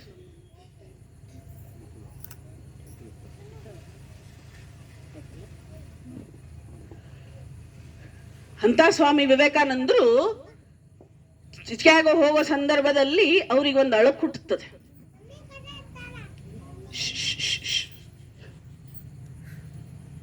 ಒಂದು ಅಳಕು ಹುಟ್ಟುತ್ತದೆ. ನಾನು ಪಾಶ್ಚಾತ್ಯಕ್ಕೆ ಹೋಗ್ತಾ ಇದ್ದೇನೆ. ಕನ್ಯಾಕುಮಾರಿ ನಿಮಗೆಲ್ಲ ಪರಿಚಯ ಇದೆ, ಹೌದಾ ಇಲ್ವೋ? ಕನ್ಯಾಕುಮಾರಿ ಮೇಲೆ ಸ್ವಾಮಿ ವಿವೇಕಾನಂದರು 3 ದಿವಸ ಕೂತ್ಕೊಂಡು ಧ್ಯಾನ ಮಾಡಿತ್ತು, ಹೌದಾ ಇಲ್ವೋ? ಅದು ಯಾಕೆ ಯಾತಕ್ಕೆ ಅದು ಈಗ ಹೇಳ್ತಾ ಹೋದ್ರೆ ಮತ್ತೆ ಸಮಯ ಬಹಳ ಆಗ್ತದೆ. ಅಂಥ ಸಂದರ್ಭದಲ್ಲಿ ಆ ಧ್ಯಾನ ಆದ ಮೇಲೆ ಸ್ವಾಮಿ ವಿವೇಕಾನಂದರು ಚಿಕಾಗೋ ಹೋಗುವಂತ ಒಂದು ವಿಚಾರವನ್ನ ಮಾಡ್ತಾರೆ. ಹಾಗಿದ್ರೆ ಆ ವಿಚಾರ ಬಂದ ತಕ್ಷಣನೇ ಸ್ವಾಮಿ ವಿವೇಕಾನಂದರಿಗೆ ಅನ್ನಿಸ್ತದೆ, ಇದು ನನ್ನದೇ ಆದಂತಹ ವಿಚಾರನೋ ಅಥವಾ ಇದು ಶ್ರೀರಾಮಕೃಷ್ಣರ ಇಚ್ಛೆನೋ? ನೋಡಿ, ನಾವಾಗಿದ್ದರೆ ಫಾರಿನ್ನಿಗೆ ಹೋಗೋದು ನಂದೇ ಅದು ವಿಚಾರ. ಮನೆಯಲ್ಲಿ ಯಾರು ಹೇಳಿದರು ಏನು ಕೇಳುವಂಥದ್ದಲ್ಲ, ಹೌದು ಇಲ್ವೋ? ಅಂಥ ವಿಚಾರಗಳೀಗ ಅದು ವಿವೇಕಾನಂದರು ಜೀವನವನ್ನು ನೀವು ಓದಬೇಕು. 3 ಜನರ ಜೀವನ ಓದಬೇಕು. ನನಗನ್ನಿಸ್ತದೆ ನವಲ್ಗುಂದ ಏನೋ ಪುಣ್ಯ ಮಾಡಿದೆ. ನಮ್ಮ ಆಶ್ರಮದಲ್ಲಿ ಇದ್ರು ಮತ್ತೆ 18 ವರ್ಷ. ಶ್ರೀಮಾತೆ ಇಲ್ಲಿ ಬಂದು ಅವರಿಗೆ ಈ ಕಾರ್ಯಕ್ಷೇತ್ರವನ್ನು ಆರಿಸ್ಕೊಳ್ಬೇಕಂತ ಹೇಳಿ ಆ ಒಂದು ಪ್ರೇರಣೆ ನೀಡಿದ್ದಾಳೆ ಅಂತಂದರೆ ಇದು ಬಹಳವಾದ ಒಂದು ಅದ್ಭುತವಾದ ಕ್ಷೇತ್ರ ಆಗಲಿದೆ ಅಂತ ಹೇಳಿ ಅರ್ಥ ಆಯ್ತು. ನಾಗಲಿಂಗ ಸ್ವಾಮಿಗಳು ಇದ್ದಾರೆ, ಹುರ್ಕಡ್ಲಿ ಅಜ್ಜನವರು ಇದ್ದಾರೆ, ಹೌದು. ಅದರಿಂದ ಈ ಒಂದು ಕಾರ್ಯಕ್ಷೇತ್ರ ಅದ್ಭುತವಾಗಿ ಅದರಿಂದ ನೀವೇನು ಮಾಡಬೇಕು? ಮಾತಾಜಿಯವರು ಬಂದರು, ಇಲ್ಲಿ ಆಶ್ರಮ ಮಾಡಿಕೊಂಡ್ರು, ಅವ್ರ ಪಾಡಿಗೆ ಅವರು ಭಜನೆ ಮಾಡ್ತಾ ಇರ್ತಾರೆ, ಅವ್ರ ಪಾಡಿಗೆ ಅವ್ರು ಇರ್ತಾರೆ, ಅವ್ರ ಪಾಡಿಗೆ ಕಾರ್ಯಕ್ರಮ ಮಾಡ್ತಾರೆ, ಇನ್ನು ಹಾಕಿಸ್ತಾರೆ, ಜಯಂತಿಗಳನ್ನು ಮಾಡ್ತಾರೆ. ನಮ್ದೇನ್ರಿ ಕಾರ್ಯ? ಆರಾಮಾಗಿ ಮನೇಲಿ ಕೂತ್ಕೊಂಡ್ಬಿಡೋದು. ನಾನು ಹೇಳಿದ್ನಲ್ಲ, ಸ್ವಾಮಿ ವಿವೇಕಾನಂದರು ಆತ್ಮನೋ ಮೋಕ್ಷಾರ್ಥಂ ಜಗದ್ಧಿತಾಯ ಚ, ಆತ್ಮದ ಮೋಕ್ಷದ ಜೊತೆಗೆ ಜಗತ್ತಿನ ಹಿತ ಮಾಡೋ. ಜಗತ್ತಿನ ಹಿತ ಹಂಗಿಂದ್ರೆ ಹೆಂಗೆ ಮಾಡೋದು? ಒಂದು ಕುದುರೆ ಇರ್ತದಂತ ಇಟ್ಕೊಳ್ರಿ, ಆ ಕುದುರೆಯನ್ನ ನೀರಿನವರೆಗೂ ತಗೊಂಡು ಹೋಗ್ಬೋದಪ್ಪ. ನೀರು ಕುಡಿಯೋರು ಯಾರು? ಕುದುರೆನೇ ಹೋದಲ್ವ? ಇಲ್ಲಿ ತನ ತಂದ್ರು ಶ್ರೀಮಾತೆ ಶಾರದಾದೇವಿಯರು ಬಂದ್ರು, ಸ್ಥಾಪನೆ ಆದ್ರು. ಇನ್ನಿಲ್ಲಿ ಬಂದ ಅದನ್ನ ಉಪಯೋಗ ಪಡ್ಕೊಳ್ಳೋರು ಯಾರು? ಹೌದಿಲ್ವೋ? ಅದರಿಂದ ಸ್ವಾಮಿ ವಿವೇಕಾನಂದರು ವಿಚಾರ ಹೇಳ್ತಾ ಇದ್ದೇನೆ. ಅನ್ನಿಸ್ತು ಸ್ವಾಮಿ ವಿವೇಕಾನಂದರಿಗೆ ಏನು ಅಂತಂದ್ರೆ, ಇದು ನನ್ನದೇ ಸ್ವಾರ್ಥನೋ ಅಥವಾ ಇದು ಶ್ರೀರಾಮಕೃಷ್ಣರ ಇಚ್ಛೆನೋ? ಶ್ರೀಮತಿ ಶಾರದಾದೇವಿಯವರು ಬರೆದ್ರು ಪತ್ರ. ನನಗನ್ನಿಸ್ತದೆ ಇದೆಲ್ಲ ಈ ವಿಚಾರವನ್ನ ಈ ಒಂದು ವಿಚಾರವನ್ನ ಮಾಡುವಾಗ ಅವಾಗ ಮೊಬೈಲ್ ಇದ್ದಿದ್ರೆ ಎಷ್ಟು ಸರಳ ಆಗ್ತಿತ್ತು ಸ್ವಾಮೀಜಿಗೆ. ನಾವೀಗ ಎದಕ್ಕೋ ಉಪಯೋಗಿಸ್ತೇವೆ, ಹೌದೋ ಇಲ್ವೋ? ಅವರು ಸ್ವಾಮೀಜಿಯವ್ರ ಪತ್ರ ಬರೆದ್ರು ಶ್ರೀಮಾತೆಯವರಿಗೆ, ಅಮ್ಮ ನನಗೆ ಹಿಂಗೊಂದು ಪ್ರೇರಣೆ ಬರ್ತಾ ಇದೆ. ಚಿಕಾಗೋದಲ್ಲಿ ಸರ್ವಧರ್ಮನ ಸಮ್ಮೇಳನ ನಡೀತಾ ಇದೆ. ಆ ಸರ್ವಧರ್ಮ ಸಮ್ಮೇಳನದಲ್ಲಿ ನಾನು ಭಾಗವಹಿಸಬೇಕು ಅಂತ ಹೇಳಿ ನನಗನ್ನಿಸ್ತಾ ಇದೆ. ಇದು ಠಾಕೂರರ ಪ್ರೇರಣೆ. ಠಾಕೂರರು ಅಂತಂದ್ರೆ ಶ್ರೀರಾಮಕೃಷ್ಣರು, ಅವರ ಪ್ರೇರಣೆನೋ ಅಥವಾ ನನಗೆ ಅನ್ನಿಸ್ತಾ ಇದೆಯೋ ಅಂತೇಳಿ ಅದಕ್ಕೆ ಶ್ರೀಮಾತೆಯವರು ಮತ್ತೆ ವಾಪಸ್ ಪತ್ರ ಬರ್ಸಿದ್ರು. ಶ್ರೀಮಾತೆಯವರು ಒಂದಕ್ಷರವೂ ಕೂಡ ಓದ್ದವರಲ್ಲ. ಅದರಿಂದ ಶ್ರೀಮಾತೆಯವರು ಪತ್ರ ಬರ್ಸಿದ್ರು, ಮಗು ಅದು ನಿನ್ನ ಇಚ್ಛೆ ಅಲ್ಲ, ಠಾಕೂರರ ಇಚ್ಛೆನೇ ಅದು. ಯಾಕಂತ ಹೇಳಿದ್ರೆ ನನಗೆ ದರ್ಶನ ಆಯ್ತು, ಶ್ರೀರಾಮಕೃಷ್ಣರು ನಿನ್ನ ಕೈಯನ್ನ ಹಿಡಿದು ಪೂರ್ವಾಭಿಮುಖವಾಗಿ ನಿನ್ನನ್ನು ಕರ್ಕೊಂಡು ಹೋಗ್ತಾ ಇದ್ದಾರೆ ಸಮುದ್ರದ ಮೇಲೆ. ಪೂರ್ವಾತ್ಯ ದೇಶಕ್ಕೆ ಹೋಗಿ ಬಂದ್ರೋ ಇಲ್ವೋ? ಹೌದೋ ಇಲ್ವೋ? ಸ್ವಾಮಿ ವಿವೇಕಾನಂದರು. ಅದರಿಂದ ಶ್ರೀಮಾತೆಯವರ ಒಂದು ಪರ್ಮಿಷನ್ ಇಲ್ಲದೆ ಸ್ವಾಮಿ ವಿವೇಕಾನಂದರು ಒಂದು ಹೆಜ್ಜೆನೂ ಆಗ್ತಾ ಇರಲಿಲ್ಲ, ಹೌದು. ಮತ್ತೆ ಈಗಿನ ಕಾಲದಲ್ಲಿ ಶ್ರೀಮಾತೆಯವರು ಒಂದು ಅಭಯವನ್ನ ಕೊಡ್ತಾರೆ. ಏನು ಅದ್ಭುತ ರೀ! ಶ್ರೀಮಾತೆ ಶಾರದಾದೇವಿಯವರನ್ನ ನಾನು ಒಂದು ಮಾತು ಹೇಳ್ತೇನೆ ನಿಮಗೆ. ಎಷ್ಟೋ ಜನರಿಗೆ, ಎಷ್ಟೋ ತಾಯಂದಿರಿಗೆ, ಎಷ್ಟೋ ಮಹನೀಯರಿಗೆ ವಯಸ್ಸಾದ್ಮೇಲೆ ತಂದೆ ತಾಯಿ ಇರೋದಿಲ್ಲ, ಹೋಗ್ಬಿಡ್ತಾರೆ, ಹೌದು. ಆದ್ರೆ ಶ್ರೀಮಾತೆಯವರ ಅಭಯವನ್ನ ಕೊಟ್ಟಿದ್ದಾರೆ. ನಾವೆಷ್ಟೋ ದೇವರುಗಳಿಗೆ ಹರಕೆ ಹೊರ್ತೇವೆ, ಎಷ್ಟೋ ದೇವರುಗಳಿಗೆ ಪ್ರಾರ್ಥನೆಯನ್ನ ಮಾಡ್ಕೊಳ್ತೇವೆ. ಆದ್ರೆ ಒಂದೊಂದ್ ಸರಿ ಯಾವ ದೇವರು ಕೂಡ ಬರೋದಿಲ್ಲ, ಹೌದಾ ಇಲ್ವೋ? ಯಾಕಂದ್ರೆ ನಮ್ದೇ ತಪ್ಪದು. ಒಂದು ದೇವರನ್ನ ನಾವು ಹಿಡ್ಕೊಳ್ಳೋದು. 33 ಕೋಟಿ ದೇವರು ನಮ್ಮ ಹಿಂದೂ ಸಮಾಜದಲ್ಲಿ. ಇದಾದ ಮೇಲೆ ಇದು ಒಂದನ್ನ ಹಿಡ್ಕೊಳ್ಳೋರಲ್ಲ ನಾವು. ಅದಕ್ಕೆ ಶ್ರೀಮಾತೆಯವರು ಹೇಳ್ತಾರೆ, 33 ಕೋಟಿ ದೇವರನ್ನ ಕರಿ. ಆ 33 ಕೋಟಿ ದೇವರು ಬರಲಿಲ್ಲ ಅಂತಂದ್ರೆ ಆ ಮಗು ಚಿಂತೆ ಮಾಡಬೇಡ, ನೀನು ನೆನಪಿಟ್ಕೋ, ನಿನಗೊಬ್ಳು ತಾಯಿ ಇದ್ದಾಳೆ, ನನ್ನನ್ನ ಕರಿ, ನಾನು ಬರ್ತೇನೆ ಅನ್ನುವಂಥ ಅಭಯವನ್ನ ಕೊಡ್ತಾರೆ ಶ್ರೀಮಾತೆ. ಎಂಥ ಅಭಯ ಅದು, ಎಂಥ ಅಭಯ! ಮತ್ತೆ ನಾವು ಆ ಮನಸ್ಸಿನಿಂದ, ಸ್ವಚ್ಛ ಮನಸ್ಸಿನಿಂದ ಶ್ರೀಮಾತೆಯವರನ್ನ ತಾಯಿ ಅಂತ ಅನ್ಕೊಂಡು ಬಿಟ್ರೆ ಅದು ಎಲ್ಲಿಯೂ ಕೂಡ ದೋಷ ಇಲ್ಲ. ಮತ್ತೆ ಯಾವಾಗ್ಲೂ ನಮ್ಮ ಜೊತೆಗೆ ಇರ್ತಾಳೆ, ನಾವು ಅನ್ಕೊಳ್ಬೇಕಷ್ಟೆ. ಮತ್ತೆ ಇನ್ನೊಂದು ಹೇಳ್ತೇನೆ, ರಾಮಕೃಷ್ಣ ಸಂಪ್ರದಾಯದಲ್ಲಿ ಪವಾಡಗಳಿಲ್ಲ. ಲಿಂಬೆ ಹಣ್ಣು ಕೊಡೋದು, ತಾಯ್ತಾ ಕೊಡೋದು, ಹೌದೋ ಇಲ್ವೋ? ಆಮೇಲೆ ಇನ್ನೊಂದೇನೋ ಕೊಡೋದು, ಎಲ್ಲ ಮಂತ್ರಿಸಿ ಅವೆಲ್ಲ ಏನಿಲ್ಲ, ಪವಾಡಗಳಿಲ್ಲ. ಏನು? ಶುದ್ಧ ಭಕ್ತಿ ಇರಬೇಕು, ಶುದ್ಧ ಶ್ರದ್ಧೆ ಇರಬೇಕು, ಸಾಧನೆ ಇರಬೇಕು. ಮನಸ್ಸಿನ ಸ್ವಚ್ಛತೆ, ಇದು ಮುಖ್ಯವಾದದ್ದು. ಅರ್ಥ ಆಯ್ತು? ಅದರಿಂದ ಶ್ರೀಮತಿ ಶಾರದಾದೇವಿಯವರ ಜೀವನದ ಒಂದು ಘಟನೆಯನ್ನು, ಈಗ ಮೊನ್ನೆ ನಡೆದಂತಹ ಘಟನೆ ಇದು, ಮೊನ್ನೆ ಯಾವಾಗಲೂ ಇರ್ತಾರೆ ಶ್ರೀಮತಿ ವಿವೇಕಾನಂದರು ಒಂದು ಮಾತು ಹೇಳ್ತಾರೆ, I am a voice without a form ಅಂತ ಹೇಳ್ತಾರೆ Swamiji. I am a voice without a form. ನನ್ನ ಧ್ವನಿ ಯಾವಾಗಲೂ ಕೂಡ ಇರ್ತದೆ, ಈ ದೇಹ ಇರೋದಕ್ಕಿಲ್ಲ. ಸ್ವಾಮಿ ವಿವೇಕಾನಂದರು ದೇಹ ತ್ಯಾಗ ಮಾಡಿದ್ದು 39 ವರ್ಷಕ್ಕೆ. ಹೌದು, ಈ ದೇಹ ಇರೋದಕ್ಕಿಲ್ಲ, ಆದ್ರೆ ನನ್ನ ಧ್ವನಿ ಯಾವಾಗ್ಲೂ ಇರ್ತದೆ. 39 ವರ್ಷ ಮಾತ್ರ ಇದ್ದಿದ್ದು ಸ್ವಾಮಿ ವಿವೇಕಾನಂದರು, ಆದ್ರೆ 1500 ವರ್ಷಕ್ಕೆ ಎಷ್ಟು ಬೇಕೋ ಅಷ್ಟನ್ನ ಮಾಡಿಬಿಟ್ಟಿದ್ದೇನೆ ಅಂತ ಹೇಳಿದ್ರು ಸ್ವಾಮೀಜಿ. ಅಂಥ ಅದ್ಭುತವಾದ ಒಂದು ಕಾರ್ಯ. ಇವತ್ತಿಗೂ ಶ್ರೀಮಾತೆಯವ್ರದ್ದು ಅಷ್ಟೇ. ಶ್ರೀಮಾತೆಯವರು ಎಲ್ಲಿ ಹೋಗಿ ಉಪನ್ಯಾಸ ಮಾಡ್ಲಿಲ್ಲ, ಯಾರ ಎದುರುಗಡೆನೂ ಕೂಡ ಮುಖ ಎತ್ತಿ ಮಾತನಾಡಿದವರೆಲ್ಲ ಶ್ರೀಮಾತೆ. ಯಾರ ಎದುರುಗಡೆ ಹೋಗ್ಲಿ, ಶ್ರೀರಾಮಕೃಷ್ಣ ಎದುರುಗಡೆನೆ ಮಾತನಾಡಿದವರೆಲ್ಲ ಶ್ರೀಮಾತೆ ಶಾರದಾದೇವಿಯವರು.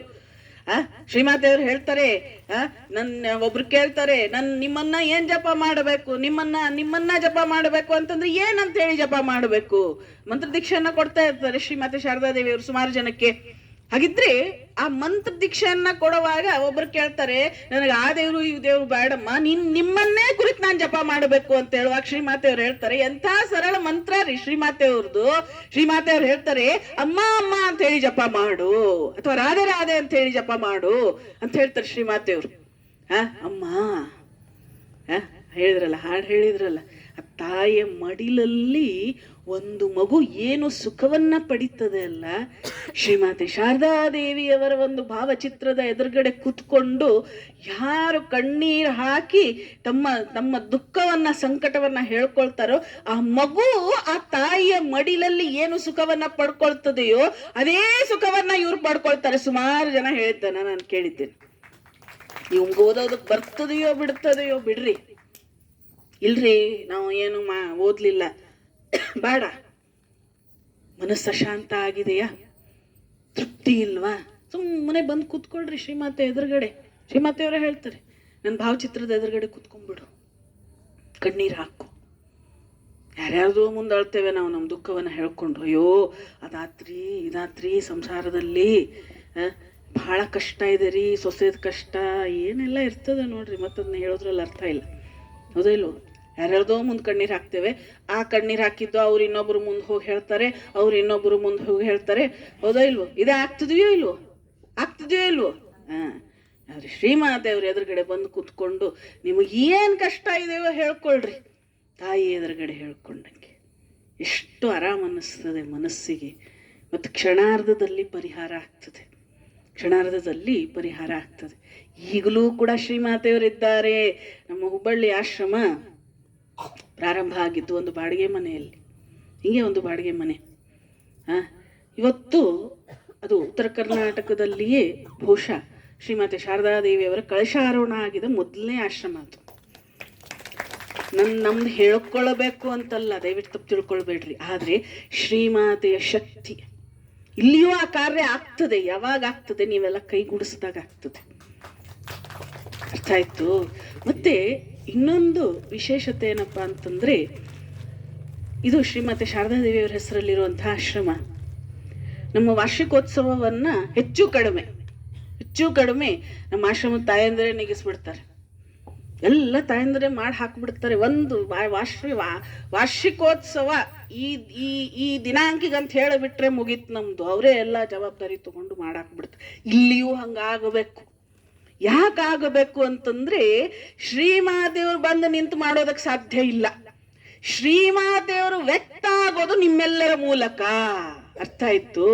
ಆದ್ದರಿಂದ ಮಹನೀಯರಾಗ್ಲಿ ತಾಯಂದಿರಾಗ್ಲಿ ಆ ಒಂದು ನಿಟ್ಟಿನಲ್ಲಿ ಮಾಡಬೇಕು. ಮತ್ತೆ ಇನ್ನ ಸ್ವಲ್ಪ ಸಮಯವನ್ನ ತೆಗಿಬೇಕು. ಅದು ಕಾಮನ್ ಪ್ರಾಬ್ಲಮ್. ಅದು ಏನಪ್ಪಾ, ನಮಗೆ ಸಮಯ ಇಲ್ಲ, ಪ್ರೇಯರಿಗೆ ಬನ್ರಿ, ಸಮಯ ಇಲ್ಲ, ಬಂದಿಷ್ಟು ಕಷ್ಟ ಹೇಳ್ಕೊಳ್ತಾರೆ. ನಮಗೆ ಸಾಕಷ್ಟು ಅನುಭವ ಆಗ್ಬಿಟ್ಟಿದೆ. ಬಂದಿಷ್ಟು ಕಷ್ಟ ಹೇಳ್ಕೊಳ್ಳಿ ಪಾಪ, ಏನೋ ಒಂದು ಸಮಾಧಾನ. ನಾನು ಹೇಳ್ತೇನೆ, ನಾವು ನಿಮ್ಮ ಕಷ್ಟ ತಗೊಳ್ಳೋದಕ್ಕೆ ಮಾತಾಜಿ ನಾವು ಇಷ್ಟು ಕಷ್ಟ ಕೊಡ್ತೇವೆ ನಿಮಗೆ ಅಂತಾರೆ. ನಾ ಅಂದೆ, ನನಗೆ ಕಷ್ಟ ಇಲ್ಲಮ್ಮ, ನಿಮ್ಮ ಕಷ್ಟ ನಾವು ತಗೊಳ್ಳೋದಕ್ಕೆ ಸಾಧ್ಯ ಇಲ್ಲ.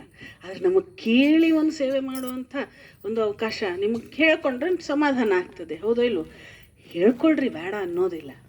ಆದರೆ ಅದರ ಪರಿಹಾರವನ್ನು ಕಂಡುಕೊಳ್ಳಬೇಕಲ್ಲ. ಎಂಥ ಒಳ್ಳೆ ಒಂದು ವಾತಾವರಣ. ದಿನವೂ ಕೂಡ ಶ್ರೀಮತಿ ಶಾರದಾದೇವಿಯವ್ರ ಪೂಜೆ ನಡೀತದೆ. ದಿನ ಲಲಿತಾ ಸಹಸ್ರನಾಮದ ಒಂದು ಪಾರಾಯಣ ಆಗ್ತದೆ, ಸಪ್ತಶತಿ ಪಾರಾಯಣ ಆಗ್ತದೆ, ಹೌದೋ ಇಲ್ವೋ? ಅಂಥ ಒಂದು ಸಂದರ್ಭದಲ್ಲಿ ದಿನ ಸಾಯಂಕಾಲ 5:30ಇಂದ 7 ಗಂಟೆವರೆಗೂ ಬಂದು ಕೂತ್ಕೊಳ್ರಿ. ನಮ್ಗೆ ಹಾಡೋದಕ್ಕೆ ಬರೋದಿಲ್ರಿ, ಹಾಡಬೇಡ್ರಿ, ಕೇಳ್ರಿ. ಅರ್ಥ ಆಯ್ತು? ಆಮೇಲೆ ನೆನಪಿಟ್ಕೊಳ್ರಿ, ನೀವು ಏನು 5:30ಇಂದ 1:30 ಗಂಟೆ ನೀವೇನು ಇಲ್ಲಿ ಸಮಯವನ್ನು ಕಳಿತೀರಲ್ಲ, ಅಷ್ಟೊತ್ತವರೆಗೂ ಸಂಸಾರ ದೂರ ಇರ್ತದೆ. ಸಂಸಾರ ದುಃಖಮಯನೇ. ಎಷ್ಟೇ ಮಕ್ಕಳು ಒಳ್ಳೆಯವರಿದ್ದಾರೆ, ಎಷ್ಟೇ ಇದ್ರೂ ಕೂಡ ಸಂಸಾರ ದುಃಖಮಯನೇ. ಹೌದೋ ಇಲ್ವೋ? ಹೌದೋ ಇಲ್ವೋ? ಅದರಿಂದ ಅಷ್ಟೊತ್ತವರೆಗೂ ಆದರೂ ಸಂಸಾರ ಸ್ವಲ್ಪ ದೂರ ಇರ್ತದೆ, ಮನಃಶಾಂತಿ ಪಡ್ಕೊಳ್ಳೋದಕ್ಕೆ ಸಾಧ್ಯ ಇದೆ. ಆದ್ದರಿಂದ ಇನ್ನು ಒಂದು ಘಟನೆ ಹೇಳಿ ನಾನು ಮುಗಿಸ್ತೇನೆ ಮಾತನ್ನು. ಶ್ರೀಮತಿ ಶಾರದಾದೇವಿಯವರು ಕೂಡ ಇವತ್ತಿಗೂ ಇದ್ದಾರೆ ಅನ್ನೋದಕ್ಕೆ ಒಂದು ಪುರಾವೆ ಏನಪ್ಪ ಅಂತಂದರೆ, ನಮ್ಮ ಲಕ್ನೋ ಆಶ್ರಮದಲ್ಲಿ ನಡೆದಂಥ ಒಂದು ಘಟನೆ. ಅಲ್ಲಿ ಒಬ್ಬ ಮುಸ್ಲಿಂ ತಾಯಿ ಒಂದು ಮಗುವನ್ನು ಎತ್ಕೊಂಡು ಬಂದ್ಲಂತೆ. ಅಲ್ಲ, ದೊಡ್ಡ ದೊಡ್ಡ ಹಾಸ್ಪಿಟ್ಲ್ಗಳೆಲ್ಲ ಇದೆ ಸುಮಾರು. ಹರಿದ್ವಾರ ಆಗಲಿ, ಲಕ್ನೋ ಆಗಲಿ, ಬೇರೆ ಬೇರೆ ಕಡೆಗಳಲ್ಲೆಲ್ಲ ರಾಮಕೃಷ್ಣ ಮಠ ಮತ್ತು ಮಿಷನ್ ಶಾರದಾ ಮಠಗಳಿಂದ ದೊಡ್ಡ ದೊಡ್ಡ ಆಸ್ಪತ್ರೆಗಳನ್ನು ಕಟ್ಟಲಾಗಿದೆ. ಅಲ್ಲಿ ಉಚಿತವಾಗಿ ಸೇವೆಯನ್ನು ಮಾಡಲಾಗ್ತಾ ಇದೆ. ಎಲ್ಲ ಕಡೆಗೂ ಕೂಡ ಅದೇ ಆತ್ಮನೋ ಮೋಕ್ಷಾರ್ಥಂ ಜಗತ್ತಿತಾಯ ಚ ಸ್ವಾಮಿ ವಿವೇಕಾನಂದರು ಕೊಟ್ಟಂತ ಅದೇ. ಏನು ಅಂತಂದರೆ, ಸನ್ಯಾಸಿಗಳು ಬರೀ ಆಶ್ರಮಕ್ಕೆ ಮಾತ್ರ ಸೀಮಿತ ಆಗಿರಬಾರ್ದು, ಆಶ್ರಮದಿಂದ ಹೊರಗೆ ಹೋಗಬೇಕು, ಸೇವೆಯನ್ನು ಮಾಡಬೇಕು. ಜೀವ ಸೇವಾ ಶಿವಸೇವಾ ಅನ್ನುವಂಥ ತತ್ವವನ್ನು ಕೊಟ್ಟರು ಸ್ವಾಮಿ ವಿವೇಕಾನಂದರು. ಅದೇ ರೀತಿ ಲಕ್ನೋನಲ್ಲೂ ಒಂದು ಆಶ್ರಮ, ಒಂದು ಹಾಸ್ಪಿಟಲ್ಲು. ಅಲ್ಲಿ ಆ ತಾಯಿ ಆ ಮಗುವನ್ನು ಎತ್ಕೊಂಡು ಹೋದರು. ಚಿಕ್ಕ ಮಗು ಪಾಪ, ಒಂದು 6 ತಿಂಗಳು 1 ವರ್ಷದ ಮಗುವುದು. ಅದು ಬಾಯಲ್ಲೆಲ್ಲ ಉಗುಳಾಗ್ಬಿಟ್ಟಿದೆ. ಅದಕ್ಕೆ ನೀರು ನುಂಗೋದಕ್ಕೆ ಬರ್ತಾ ಇಲ್ಲ. ಅಲ್ಲಿ 3 ಯಾವುದು ಅಲೋಪತಿ, ಹೋಮಿಯೋಪತಿ, ಇನ್ನೊಂದು ಯಾವುದು ಆಯುರ್ವೇದಿಕ್, 3 ಕಡೆಗೂ ತೋರಿಸಿದ್ರು ಅವರು. ಏನು ಪ್ರಯೋಜನ ಆಗಲಿಲ್ಲ. ಆ ತಾಯಿ ಪಾಪ ಏನು ಆ ಲಕ್ನೋ ಆಶ್ರಮ ಬಂದಿದ್ರೇನು ಬಹುಶಃ ಏನು ಶಾಯಿನಿ ಹೋಗಿರಬೇಕು ಅಥವಾ ಹೋಗಿರ್ಲಿಕ್ಕಿಲ್ಲ. ಯಾಕಂದರೆ ಧರ್ಮ ಅಡ್ಡ ಬರ್ತದೆ ಒಂದ್ಸರಿ. ಅದಕ್ಕೆ ಅವರು ಭಾಳ ಬೇಜಾರದಲ್ಲಿದ್ದರು. ಯಾವುದೇ ತಾಯಿಗೆ ತನಗೆ ಕಷ್ಟ ಆದರೆ ಕಷ್ಟ ಅನಿಸೋದಿಲ್ಲ, ಆದರೆ ಯಾವಾಗ ಮಗುವಿಗೆ ಕಷ್ಟ ಆಗ್ತದೆಯೋ ತನಗೆ ಕಷ್ಟ ಆಗಿದ್ದಕ್ಕಿಂತ 100 ಪಟ್ಟು ಅನ್ನಿಸ್ತದೆ ತಾಯಿ ಅಲ್ಲ. ಅದಕ್ಕೆ ಆ ತಾಯಿಗೆ ಭಾಳ ಬೇಜಾರಾಯಿತು. ಆಮೇಲೆ ಅವ್ರು ಏನು ಮಾಡಿದರು, ಆ 3 ಕಡೆಗೂ ಕೂಡ ಅದು ವಾಸಿ ಆಗಲಿಲ್ಲ. ರಾತ್ರಿ ಹೋಗಿ ಮಲಗಿದ್ರು, ಬೇಜಾರದಲ್ಲೇ ಮಲಗಿದ್ರು. 10 ಮಲಗಿದ್ರು. ಯಾಕಂದರೆ ಆ ಮಗುನೂ ಅಳ್ತಾ ಇತ್ತು. ರಾತ್ರಿ ಹೊತ್ತು ಅವರಿಗೆ ಒಬ್ಬರು ಕನಸಲ್ಲಿ ಬಂದು ಅವ್ರದ್ದು ಕುರಾನ್ ಅಲ್ಲ, ಕುರಾನಲ್ಲಿಂದು ಒಂದು ಈ ಪೇಜಲ್ಲಿ ಈ ಮಂತ್ರವನ್ನು ಹೇಳಿ ನೀರನ್ನು ಹಾಕಮ್ಮ ಬಾಯಿಗೆ, ಮಗು ಗುಣ ಆಗ್ತದೆ ಅಂತ ಹೇಳಿದರು. ಆ ತಾಯಿ ಥಟ್ ಅಂತೇಳಿ ಎಚ್ಚರ ಆಯಿತು. ಮತ್ತು ಅದು ಯಾಕಂದ್ರೆ ಕನಸು ನೋಡ್ರಿ, ಅದು ಈ ಕನಸಲ್ಲಿ ಏನಾಗ್ತದೆ, ಹುಲಿ ಬಂದುಬಿಟ್ರೆ ನಿಜವಾಗ್ಲೂ ಬಂದಂಗೆ ಅನ್ನಿಸ್ತದೆ ಕನಸಲ್ಲಿ ಅಲ್ಲ. ಎಲ್ಲೋ ಬಿದ್ದುವಿ ಅಂತ ಇಟ್ಕೊಳ್ರಿ, ಕನಸಲ್ಲಿ ಕಾಟ್ ಮೇಲಿಂದ ಹಪ್ಪ ಅಂತ ಬಿದ್ದು ಬಿಡ್ತೇವೆ ಕೆಳಗಡೆ. ಸತ್ಯ ಅದು, ಹೌದೋ ಇಲ್ವೋ? ಆ ಮಟ್ಟಿಗೆ ಅದು ಸತ್ಯ. ಅಂದ ತಕ್ಷಣ ಇವರಿಗೂ ಏನು ಅನ್ನಿಸ್ತು, ಯಾರೋ ಬಂದರು ಅಂಥೇಳಿ ಎದ್ದು ಬಿಟ್ರು ಇವರು. ಎದ್ದು ಇದು ಸತ್ಯ ಹೌದೋ ಅಲ್ಲೋ ಅಂಥೇಳಿ ನೋಡೋದಕ್ಕೆ ಕುರಾನನ್ನು ತೆಗೆದು ಆ ಪೇಜ್ ತೆಗೆದ್ರು. ಯಾವ್ದು ಹೇಳಿದ್ರಲ್ಲ ಆ ಪೇಜ್ ತೆಗೆದು ಆ ಒಂದು ಮಂತ್ರದ, ಅವ್ರು ಯಾವ ಮಂತ್ರ ಹೇಳಿದ್ರಲ್ಲ ಆ ಮಂತ್ರದ ಸಂಖ್ಯೆಯನ್ನು ನೋಡಿದ್ರು. ಅದೇ ಮಂತ್ರ ಕಡೆಗೆ ಅವರು ಒಂದೊಂದೇ ಹನಿ ನೀರನ್ನು ಮಗುವಿನ ಬಾಯಲ್ಲಿ ಹಾಕೋದಕ್ಕೆ ಪ್ರಾರಂಭ ಮಾಡಿದ್ರಂತೆ. ಬೆಳಿಗ್ಗೆ ಆಗೋಷ್ಟರಲ್ಲಿ ಗುಣ ಆಗಿಬಿಡ್ತು ಮಗು. ಆ ತಾಯಿ ಓಡ ಬಂದರು ಎಲ್ಲಿ ಲಕ್ನೋ ಆಶ್ರಮಕ್ಕೆ, ಲಕ್ನೋ ಹಾಸ್ಪಿಟಲಿಗೆ. ಏನು ಹೆಂಗಮ್ಮ ನಿನ್ನ ಮಗು ಹೇಗಿದೆ ಅಂತ ಹೇಳಿ ಕೇಳಿದರು.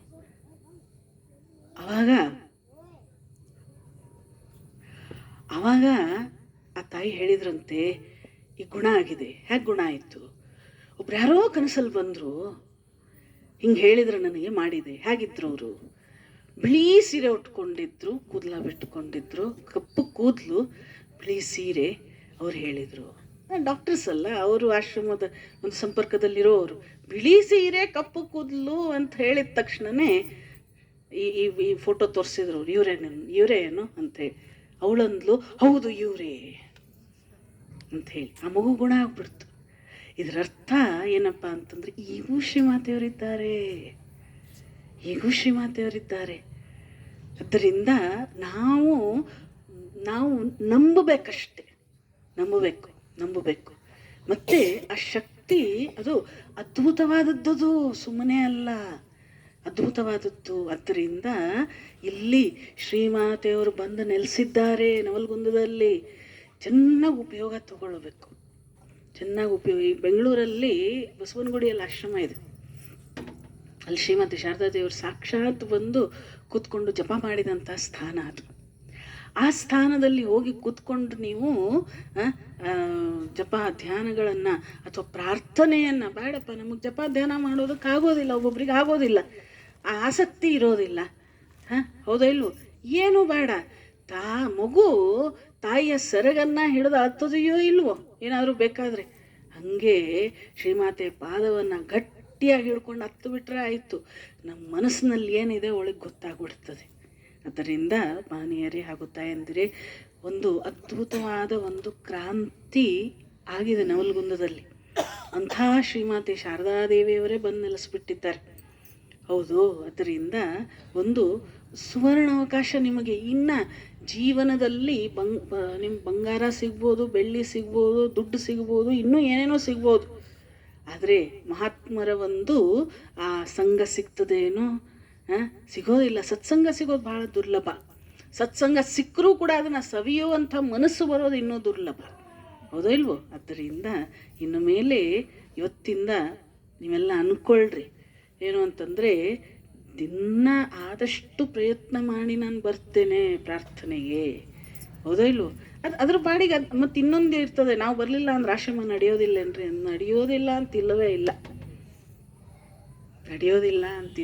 ಯಾಕಂದ್ರೆ ಭಗವಂತನ ಕಾರ್ಯ ಅದು. ಬರೋದರಿಂದ ನಾನು ನಮ್ಮ ಭಕ್ತರಿಗೂ ಅದನ್ನೇ ಹೇಳ್ತೀನಿ, ಆಶ್ರಮಕ್ಕೆ ಬರೋದು ಯಾಕೆ? ನಮ್ಮ ಉಪಕಾರಕ್ಕಾಗಿ ಬರಬೇಡ್ರಿ. ಯಾಕೆ ಬರಬೇಕು? ನಿಮ್ಮ ಉದ್ಧಾರಕ್ಕಾಗಿ ಬರ್ರಿ. ಯಾರ ಮನಸ್ಸು ಮೇಲಕ್ಕೆ ಇರ್ತದೆ ಆಶ್ರಮಕ್ಕೆ ಬಂದರೆ? ಮಾತಾಜಿ ಮನಸ್ಸು ಮೇಲೆ ಇರ್ತದೇನೋ, ಅಥವಾ ದಿವ್ಯತ್ರೆಯರ ಮನಸ್ಸು ಮೇಲೆ ಇರ್ತದೇನೋ? ಯಾರ ಮನಸ್ಸು ಮೇಲಕ್ಕೆ ಹೋಗ್ತದೆ? ಕಷ್ಟಗಳನ್ನು ಸಹಿಸುವಂಥ ಶಕ್ತಿ ಯಾರಿಗೆ ಬರ್ತದೆ, ಹೌದಾ ಇಲ್ವೋ? ಆದ್ದರಿಂದ ಅದು ನಮ್ಮ ಉದ್ಧಾರಕ್ಕಾಗಿ ಮಾಡಿಕೊಳ್ಳುವಂಥದ್ದು. ಆದ್ದರಿಂದ ಆ ಒಂದು ನಿಟ್ಟಿನಲ್ಲಿ ಇಷ್ಟೆಲ್ಲ ಜನ ಸೇರಿದ್ದೀರಿ. ನಾನು ಮೊದಲನೇ ಸರಿ ನವಲಗುಂದಕ್ಕೆ ಬಂದಿದ್ದು ಬಹಳ ಸಂತೋಷ ಆಯಿತು. ಮತ್ತು ನಮ್ಮ ಮಾತಾಜಿಯವ್ರನ್ನ ಹುಬ್ಳಿಯಿಂದ ಇಲ್ಲಿಗೆ ಕಳಿಸಿದ್ದೇವೆ, ಅವರು ನಿಮ್ಮ ಜವಾಬ್ದಾರಿ. ಅದರಿಂದ ನೀವು ಇನ್ನು ಮೇಲೆ ದಿನವೂ ಕೂಡ ಬಂದು ಆ ಒಂದು ಕಾರ್ಯ ಏನು ಕಾರ್ಯಕ್ರಮಗಳನ್ನು ಹಮ್ಮಿಕೊಳ್ತಾರೋ, ಏನು ಕಾರ್ಯವನ್ನು ಮಾಡ್ತಾರೋ. ಮತ್ತಿದು ನಮ್ಮ ಹುಬ್ಳಿ ಥರ ಸಿಟಿ ಅಲ್ಲ, ಹೌದಾ ಇಲ್ವೋ? ಇದು ತಾಲೂಕಾ ಪ್ಲೇಸ್ ಅಲ್ಲ.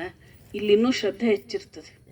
ನಮ್ಮ ಹುಬ್ಳಿಯವ್ರು ಭಾಳ ಬ್ಯುಸಿ ರೀ, ಅವ್ರಿಗೆ ಸಮಯ ಇರೋದಿಲ್ಲ. ಆದರೂ ಬರ್ತಾರೆ ಪಾಪ. ಸ್ವಲ್ಪ ಈಗ ಅಭ್ಯಾಸ ಆಗಿ 21 ವರ್ಷ ಆಯ್ತಲ್ಲ ಈಗ ಆಶ್ರಮ ಆಗಿ. ಆದರೆ ಇಲ್ಲಿ ಜನಕ್ಕೆ ಶ್ರದ್ಧೆ ಜಾಸ್ತಿ ಇರ್ತದೆ, ಹೌದಾ ಇಲ್ವೋ? ಅಂಥ ಮಣ್ಣಿದು. ಯಾಕಂದ್ರೆ ನವಲಗುಂದ ನಾಗಲಿಂಗಜ್ಜ ಆಗೋದಂತಹ ಸ್ಥಾನ ಇದು, ಹೌದಾ ಇಲ್ವೋ? ಆದ್ದರಿಂದ ನೀವೆಲ್ಲ ಕೂಡ ಕೈಗೂಡಿಸಬೇಕು, ಗೂಡಿಸಿ ಈ ಆಶ್ರಮವನ್ನು ಮೇಲೆತ್ತಬೇಕು. ಅದರಿಂದ ಮತ್ತೆ ನಿಮ್ಮನ್ನು ನೀವು ಮೇಲೆತ್ಕೊಳ್ಬೇಕು. ನಿಮ್ಮನ್ನು ನೀವು ಮೇಲೆತ್ಕೊಂಡ್ಬಿಟ್ರೆ ಆಶ್ರಮ ಮೇಲೆತ್ತದಂಗೆ. ಯಾವ ಕಾರ್ಯನೂ ನಿಲ್ಲೋದಿಲ್ಲ, ಭಗವಂತನ ಕಾರ್ಯ ನಿಲ್ಲೋದಿಲ್ಲ, ಹೆಂಗೋ ಒಂದು ಆಗ್ತದೆ. ಆದರೆ ನಮಗೊಂದು ಅವಕಾಶ ಸಿಕ್ಕಿದೆ ಅಲ್ಲ, ಅದು ಬಹಳ ಮುಖ್ಯ. ಸ್ವಾಮಿ ವಿವೇಕಾನಂದರು ರಾಕ್ ಫೆಲ್ಲರ್ ಅಂತೇಳಿ ಒಬ್ಬ ದಾನಿಯವನು, ದೊಡ್ಡ ದಾನಿ. ಆ ದಾನಿ ಕಡೆಗೆ ಹೋಗಿರ್ತಾರೆ ಸ್ವಾಮಿ ವಿವೇಕಾನಂದರು. ಅವನನ್ನು ಇಡೀ ಅಲ್ಲಿ ಅವನು ಎಲ್ಲಿದ್ನೋ ಅಲ್ಲೆಲ್ಲ ಬಹಳ ಗಣ್ಯ ವ್ಯಕ್ತಿ ಅವನು. ಆ ವ್ಯಕ್ತಿ ಎಲ್ಲಿ ಹೋದರೂ ಕೂಡ ಅವನಿಗೆ ಬಹಳಷ್ಟು ಗೌರವವನ್ನು ಕೊಡ್ತಾಯಿದ್ರು. ಸ್ವಾಮಿ ವಿವೇಕಾನಂದರು ಇದ್ದಲ್ಲಿ ಅವನು ಹೋದ. ರಾಕ್ ಫೆಲ್ಲರ್ ಸ್ವಲ್ಪ ಅಹಂಕಾರ ಇತ್ತು ಮನುಷ್ಯನಿಗೆ. ಏನು ಅಂತಂದರೆ, ನನಗೆ ಬಹಳಷ್ಟು ದುಡ್ಡಿದೆ, ಒಬ್ಬ ಸನ್ಯಾಸಿಯನ್ನು ನೋಡೋದಕ್ಕೆ ಹೋಗ್ತಾ ಇದ್ದೀನಿ. ಸ್ವಾಮಿ ವಿವೇಕಾನಂದರು ಸುಮ್ಮನೆ ಕೆಳಗೆ ಮುಖ ಹಾಕ್ಕೊಂಡು ಬರಿತಾ ಇದ್ದಾರೆ. ಏನೋ ನೋಡಲಿಲ್ಲ ಅವ್ರು ರಾಕ್ ಫೆಲ್ಲರನ್ನು.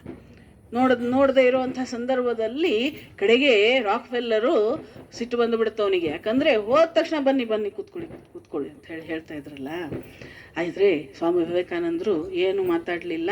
ಒಂದು ಸರಿ ಸ್ವಾಮಿ ಅಂತಂದ. ಸ್ವಾಮೀಜಿ ಅನ್ನೋದು ಅಲ್ಲಿ ಅವ್ರಿಗೆ ಗೊತ್ತಾಗೋದಿಲ್ಲ. ಸ್ವಾಮಿ ಅಂದ. ಸ್ವಾಮೀಜಿ ಒಂದ್ಸಲಿ ಹಿಂಗೆ ಮೇಲ್ಗಡೆ ನೋಡಿ ಮತ್ತೆ ಒಂದು ಮುಗಳು ನಕ್ಕು ಮತ್ತೆ ಬರೆಯೋದು ಪ್ರಾರಂಭ ಮಾಡಿದ್ರು. ಸಿಟ್ಟು ಬಂದುಬಿಡ್ತು ರಾಕ್ಫೆಲ್ಲರಿಗೆ. ಆ ದಿವಸ ಹೋದ. ಮತ್ತು ಮಾರನೇ ದಿವಸ ಬಂದ. ಒಂದು ಚೆಕ್ ಎಸೆದ ಸ್ವಾಮಿ ವಿವೇಕಾನಂದ್ರ ಎದುರುಗಡೆ. ಯಾಕಂದ್ರೆ ಶ್ರೀಮಂತನಲ್ಲ. ಚೆಕ್ ಎಸೆದ. ಸ್ವಾಮಿ ವಿವೇಕಾನಂದರು ಸುಮ್ಮನೆ ಒಂದು ದೃಷ್ಟಿಯನ್ನು ಹಾಯಿಸಿದ್ರು. ಅವನಂದ, ಸ್ವಾಮಿ ನಿನಗೆ ಎಷ್ಟು ಬೇಕೋ ಅಷ್ಟು ಬರ್ಕೋ ಅಂತಂದ. ಸ್ವಾಮೀಜಿ ಸುಮ್ಮನೆ ಇದ್ದರು, ಅವನನ್ನು ನೋಡ್ತಾನೆ ಇದ್ದರು. ಆವಾಗ ರಾಕ್ಫೆಲ್ಲರ್ ಹೇಳಿದ, you should be thankful to me, ನೀನು ನನಗೆ ಧನ್ಯವಾದಗಳನ್ನು ಹೇಳಬೇಕು ಅಂತಂದ ರಾಕ್ಫೆಲ್ಲರ್. ಸ್ವಾಮೀಜಿ ಅಂದರು, it is not like that. ಆ ಥರ ಅಲ್ಲ ಅದು. You should be thankful to me because I have given an opportunity to give you ಅಂತ ಹೇಳ್ತಾರೆ ಸ್ವಾಮೀಜಿ. ಅದರ ಅರ್ಥ ನಿನಗೆ ನಾನು ಧನ್ಯವಾದ ಹೇಳಬೇಕಾಗಿಲ್ಲ, ನೀನು ನನಗೆ ಧನ್ಯವಾದ ಹೇಳಬೇಕು. ನಾನೇ ತಗೊಳ್ಳದೇ ಇದ್ರೆ ನೀನು ಯಾರಿಗಪ್ಪ ಕೊಡ್ತೀಯಾ? ನಾನು ನಿನಗೆ ಕೊಡೋದಕ್ಕೊಂದು ಅವಕಾಶ ಕೊಟ್ಟನೋ ಇಲ್ಲೋ. You should be thankful to me ಅಂಥೇಳಿ. ಹಾಗೆ ಏನು ಅಂತಂದರೆ, ಇಲ್ಲಿ ಆಶ್ರಮಕ್ಕೆ ನೀವೆಲ್ಲ ಧನ್ಯವಾದ ಹೇಳಬೇಕು. ಯಾಕಂದ್ರೆ ಒಂದು ಅವಕಾಶ ಕೊಟ್ಟರಲ್ಲ, ಹೌದೋ ಇಲ್ವೋ? ಆದ್ದರಿಂದ ಆ ಒಂದು ನಿಟ್ಟಿನಲ್ಲಿ ಎಲ್ಲ ಅದ್ಭುತವಾಗಿ ಆಗಲಿ. ಇನ್ನೂ ಆಶ್ರಮ ಉತ್ತರೋತ್ತರವಾಗಿ ಬೆಳೀಲಿ. ಶ್ರೀಮಾತೆಯ ಕಾರ್ಯ ಇನ್ನೂ ಅದ್ಭುತ ರೀತಿಯಲ್ಲಿ ಅದು ಆಗೇ ಆಗ್ತದೆ. ಆಗಲಿ ಅನ್ನೋ ಅಂಥದ್ದಿಲ್ಲ, ಹಾಗೆ ಆಗ್ತದೆ, ಸಮಯ ತಗೊಳ್ತದೆ. ಅದರಿಂದ ನೀವೆಲ್ಲ ಒಂದು ಆ ನಿಟ್ಟಿನಲ್ಲಿ, ನಾನು ಮೇಲಿನ ಮೇಲೆ ಹುಬ್ಬಳ್ಳಿಯಲ್ಲಿ ಹೇಳ್ತಾನೆ, ನಾವು ಒಂದು ತಾಯಿಯನ್ನು ಬಿಟ್ಟು ಬಂದ್ವಿ, ಎಷ್ಟೆಲ್ಲ ತಾಯಿಯಂದ್ರನ್ನು ಕೊಟ್ಟುಬಿಟ್ಲು ಶ್ರೀಮಾತೆ ನಮಗೆ ಅಂತ ಹೇಳಿ. ಆ ರೀತಿ ಏನು ಅಂತಂದರೆ, ನಿಮಗೆಲ್ಲ ಮಕ್ಕಳು ಇರ್ತಾರೆ ಹೌದು, ಆದರೆ ಅದ್ರ ಜೊತೆಗೆ ಆಶ್ರಮನು. ಅದರಿಂದ ಆ ಒಂದು ನಿಟ್ಟಿನಲ್ಲಿ ಮಾತಾಜಿಯನ್ನು ಚೆನ್ನಾಗಿ ನೋಡ್ಕೊಳ್ರಿ. ಮತ್ತು ಏನಪ್ಪ ಅಂತಂದರೆ, ಏನೋ ಕಾರ್ಯಕ್ರಮಗಳಿದ್ದರೂ ಕೂಡ ಅವ್ರು ಫೋನ್ ಮಾಡಲಿ ಅಂತ ಹೇಳಿ ಕಾಯ್ಬೇಡ್ರಿ. ತವ್ರ ಮನೆಯವ್ರು ಫೋನ್ ಮಾಡಲಿ ಅಂತ ಕಾಯ್ತೀರೇನೋ? ಕಾಯ್ತೀರಾ? ಇಲ್ಲ, ನೀವೇ ಫೋನ್ ಮಾಡಿ ಕೇಳ್ತೀರಿ, ಏನಮ್ಮ ಫೋನೇ ಮಾಡಲಿಲ್ಲ ಇನ್ನೂ ಅಂಥೇಳಿ, ಹೌದಾ ಇಲ್ಲೋ? ಹಂಗೆ ಏನು ಕಾರ್ಯಕ್ರಮ ಇದ್ದರೂ ಫೋನ್ ಮಾಡಿದ್ರು ಬಿಟ್ಟರು, ಒಂದು ಮೆಸೇಜ್ ಹಾಕಿದ್ರು ಬಂದು ಬಿಡ್ರಿ ಕಾರ್ಯಕ್ರಮಕ್ಕೆ. ಅದರಿಂದ ಆ ಒಂದು ನಿಟ್ಟಿನಲ್ಲಿ ಈ ಒಂದು ಕಾರ್ಯಕ್ರಮವು ಅದ್ಭುತವಾಗಿ ಆಗಿದೆ. ಇದೇ ರೀತಿ ಕಾರ್ಯಕ್ರಮಗಳು ಮುಂದುವರಿಲಿ ಅಂತ ಹೇಳಿ ಶ್ರೀಮತಿ ಶಾರದಾ ದೇವಿಯಲ್ಲಿ ವಿಶೇಷವಾಗಿ ಆ ಒಂದು ಪ್ರಾರ್ಥನೆಯನ್ನು ಮಾಡಿಕೊಳ್ತಾ, ಇಲ್ಲಿ ನನಗೆ ಈ ಒಂದು ಅವಕಾಶವನ್ನು ನೀಡಿದ್ದಕ್ಕಾಗಿ ಪರಮ ಪೂಜ್ಯ ಮಾತಾಜಿರವರಿಗೆ ಮತ್ತು ನೀವು ಕೂಡ ಶಾಂತ ಚಿತ್ತದಿಂದ ಸಹನೆಯಿಂದ ಕೇಳಿದ್ದಕ್ಕಾಗಿ ನಿಮ್ಮೆಲ್ಲರಿಗೂ ಕೂಡ ಹೃತ್ಪೂರ್ವಕ ಧನ್ಯವಾದಗಳನ್ನು ಅರ್ಪಿಸ್ತೇನೆ. ಮತ್ತು ಈ ಎರಡು ಮಾತನ್ನು ಶ್ರೀಮತಿ ಶಾರದಾ ದೇವಿಯವರ ಚರಣಗಳಿಗೆ ಅರ್ಪಿಸ್ತೇನೆ. ಜಯ ರಾಮಕೃಷ್ಣ.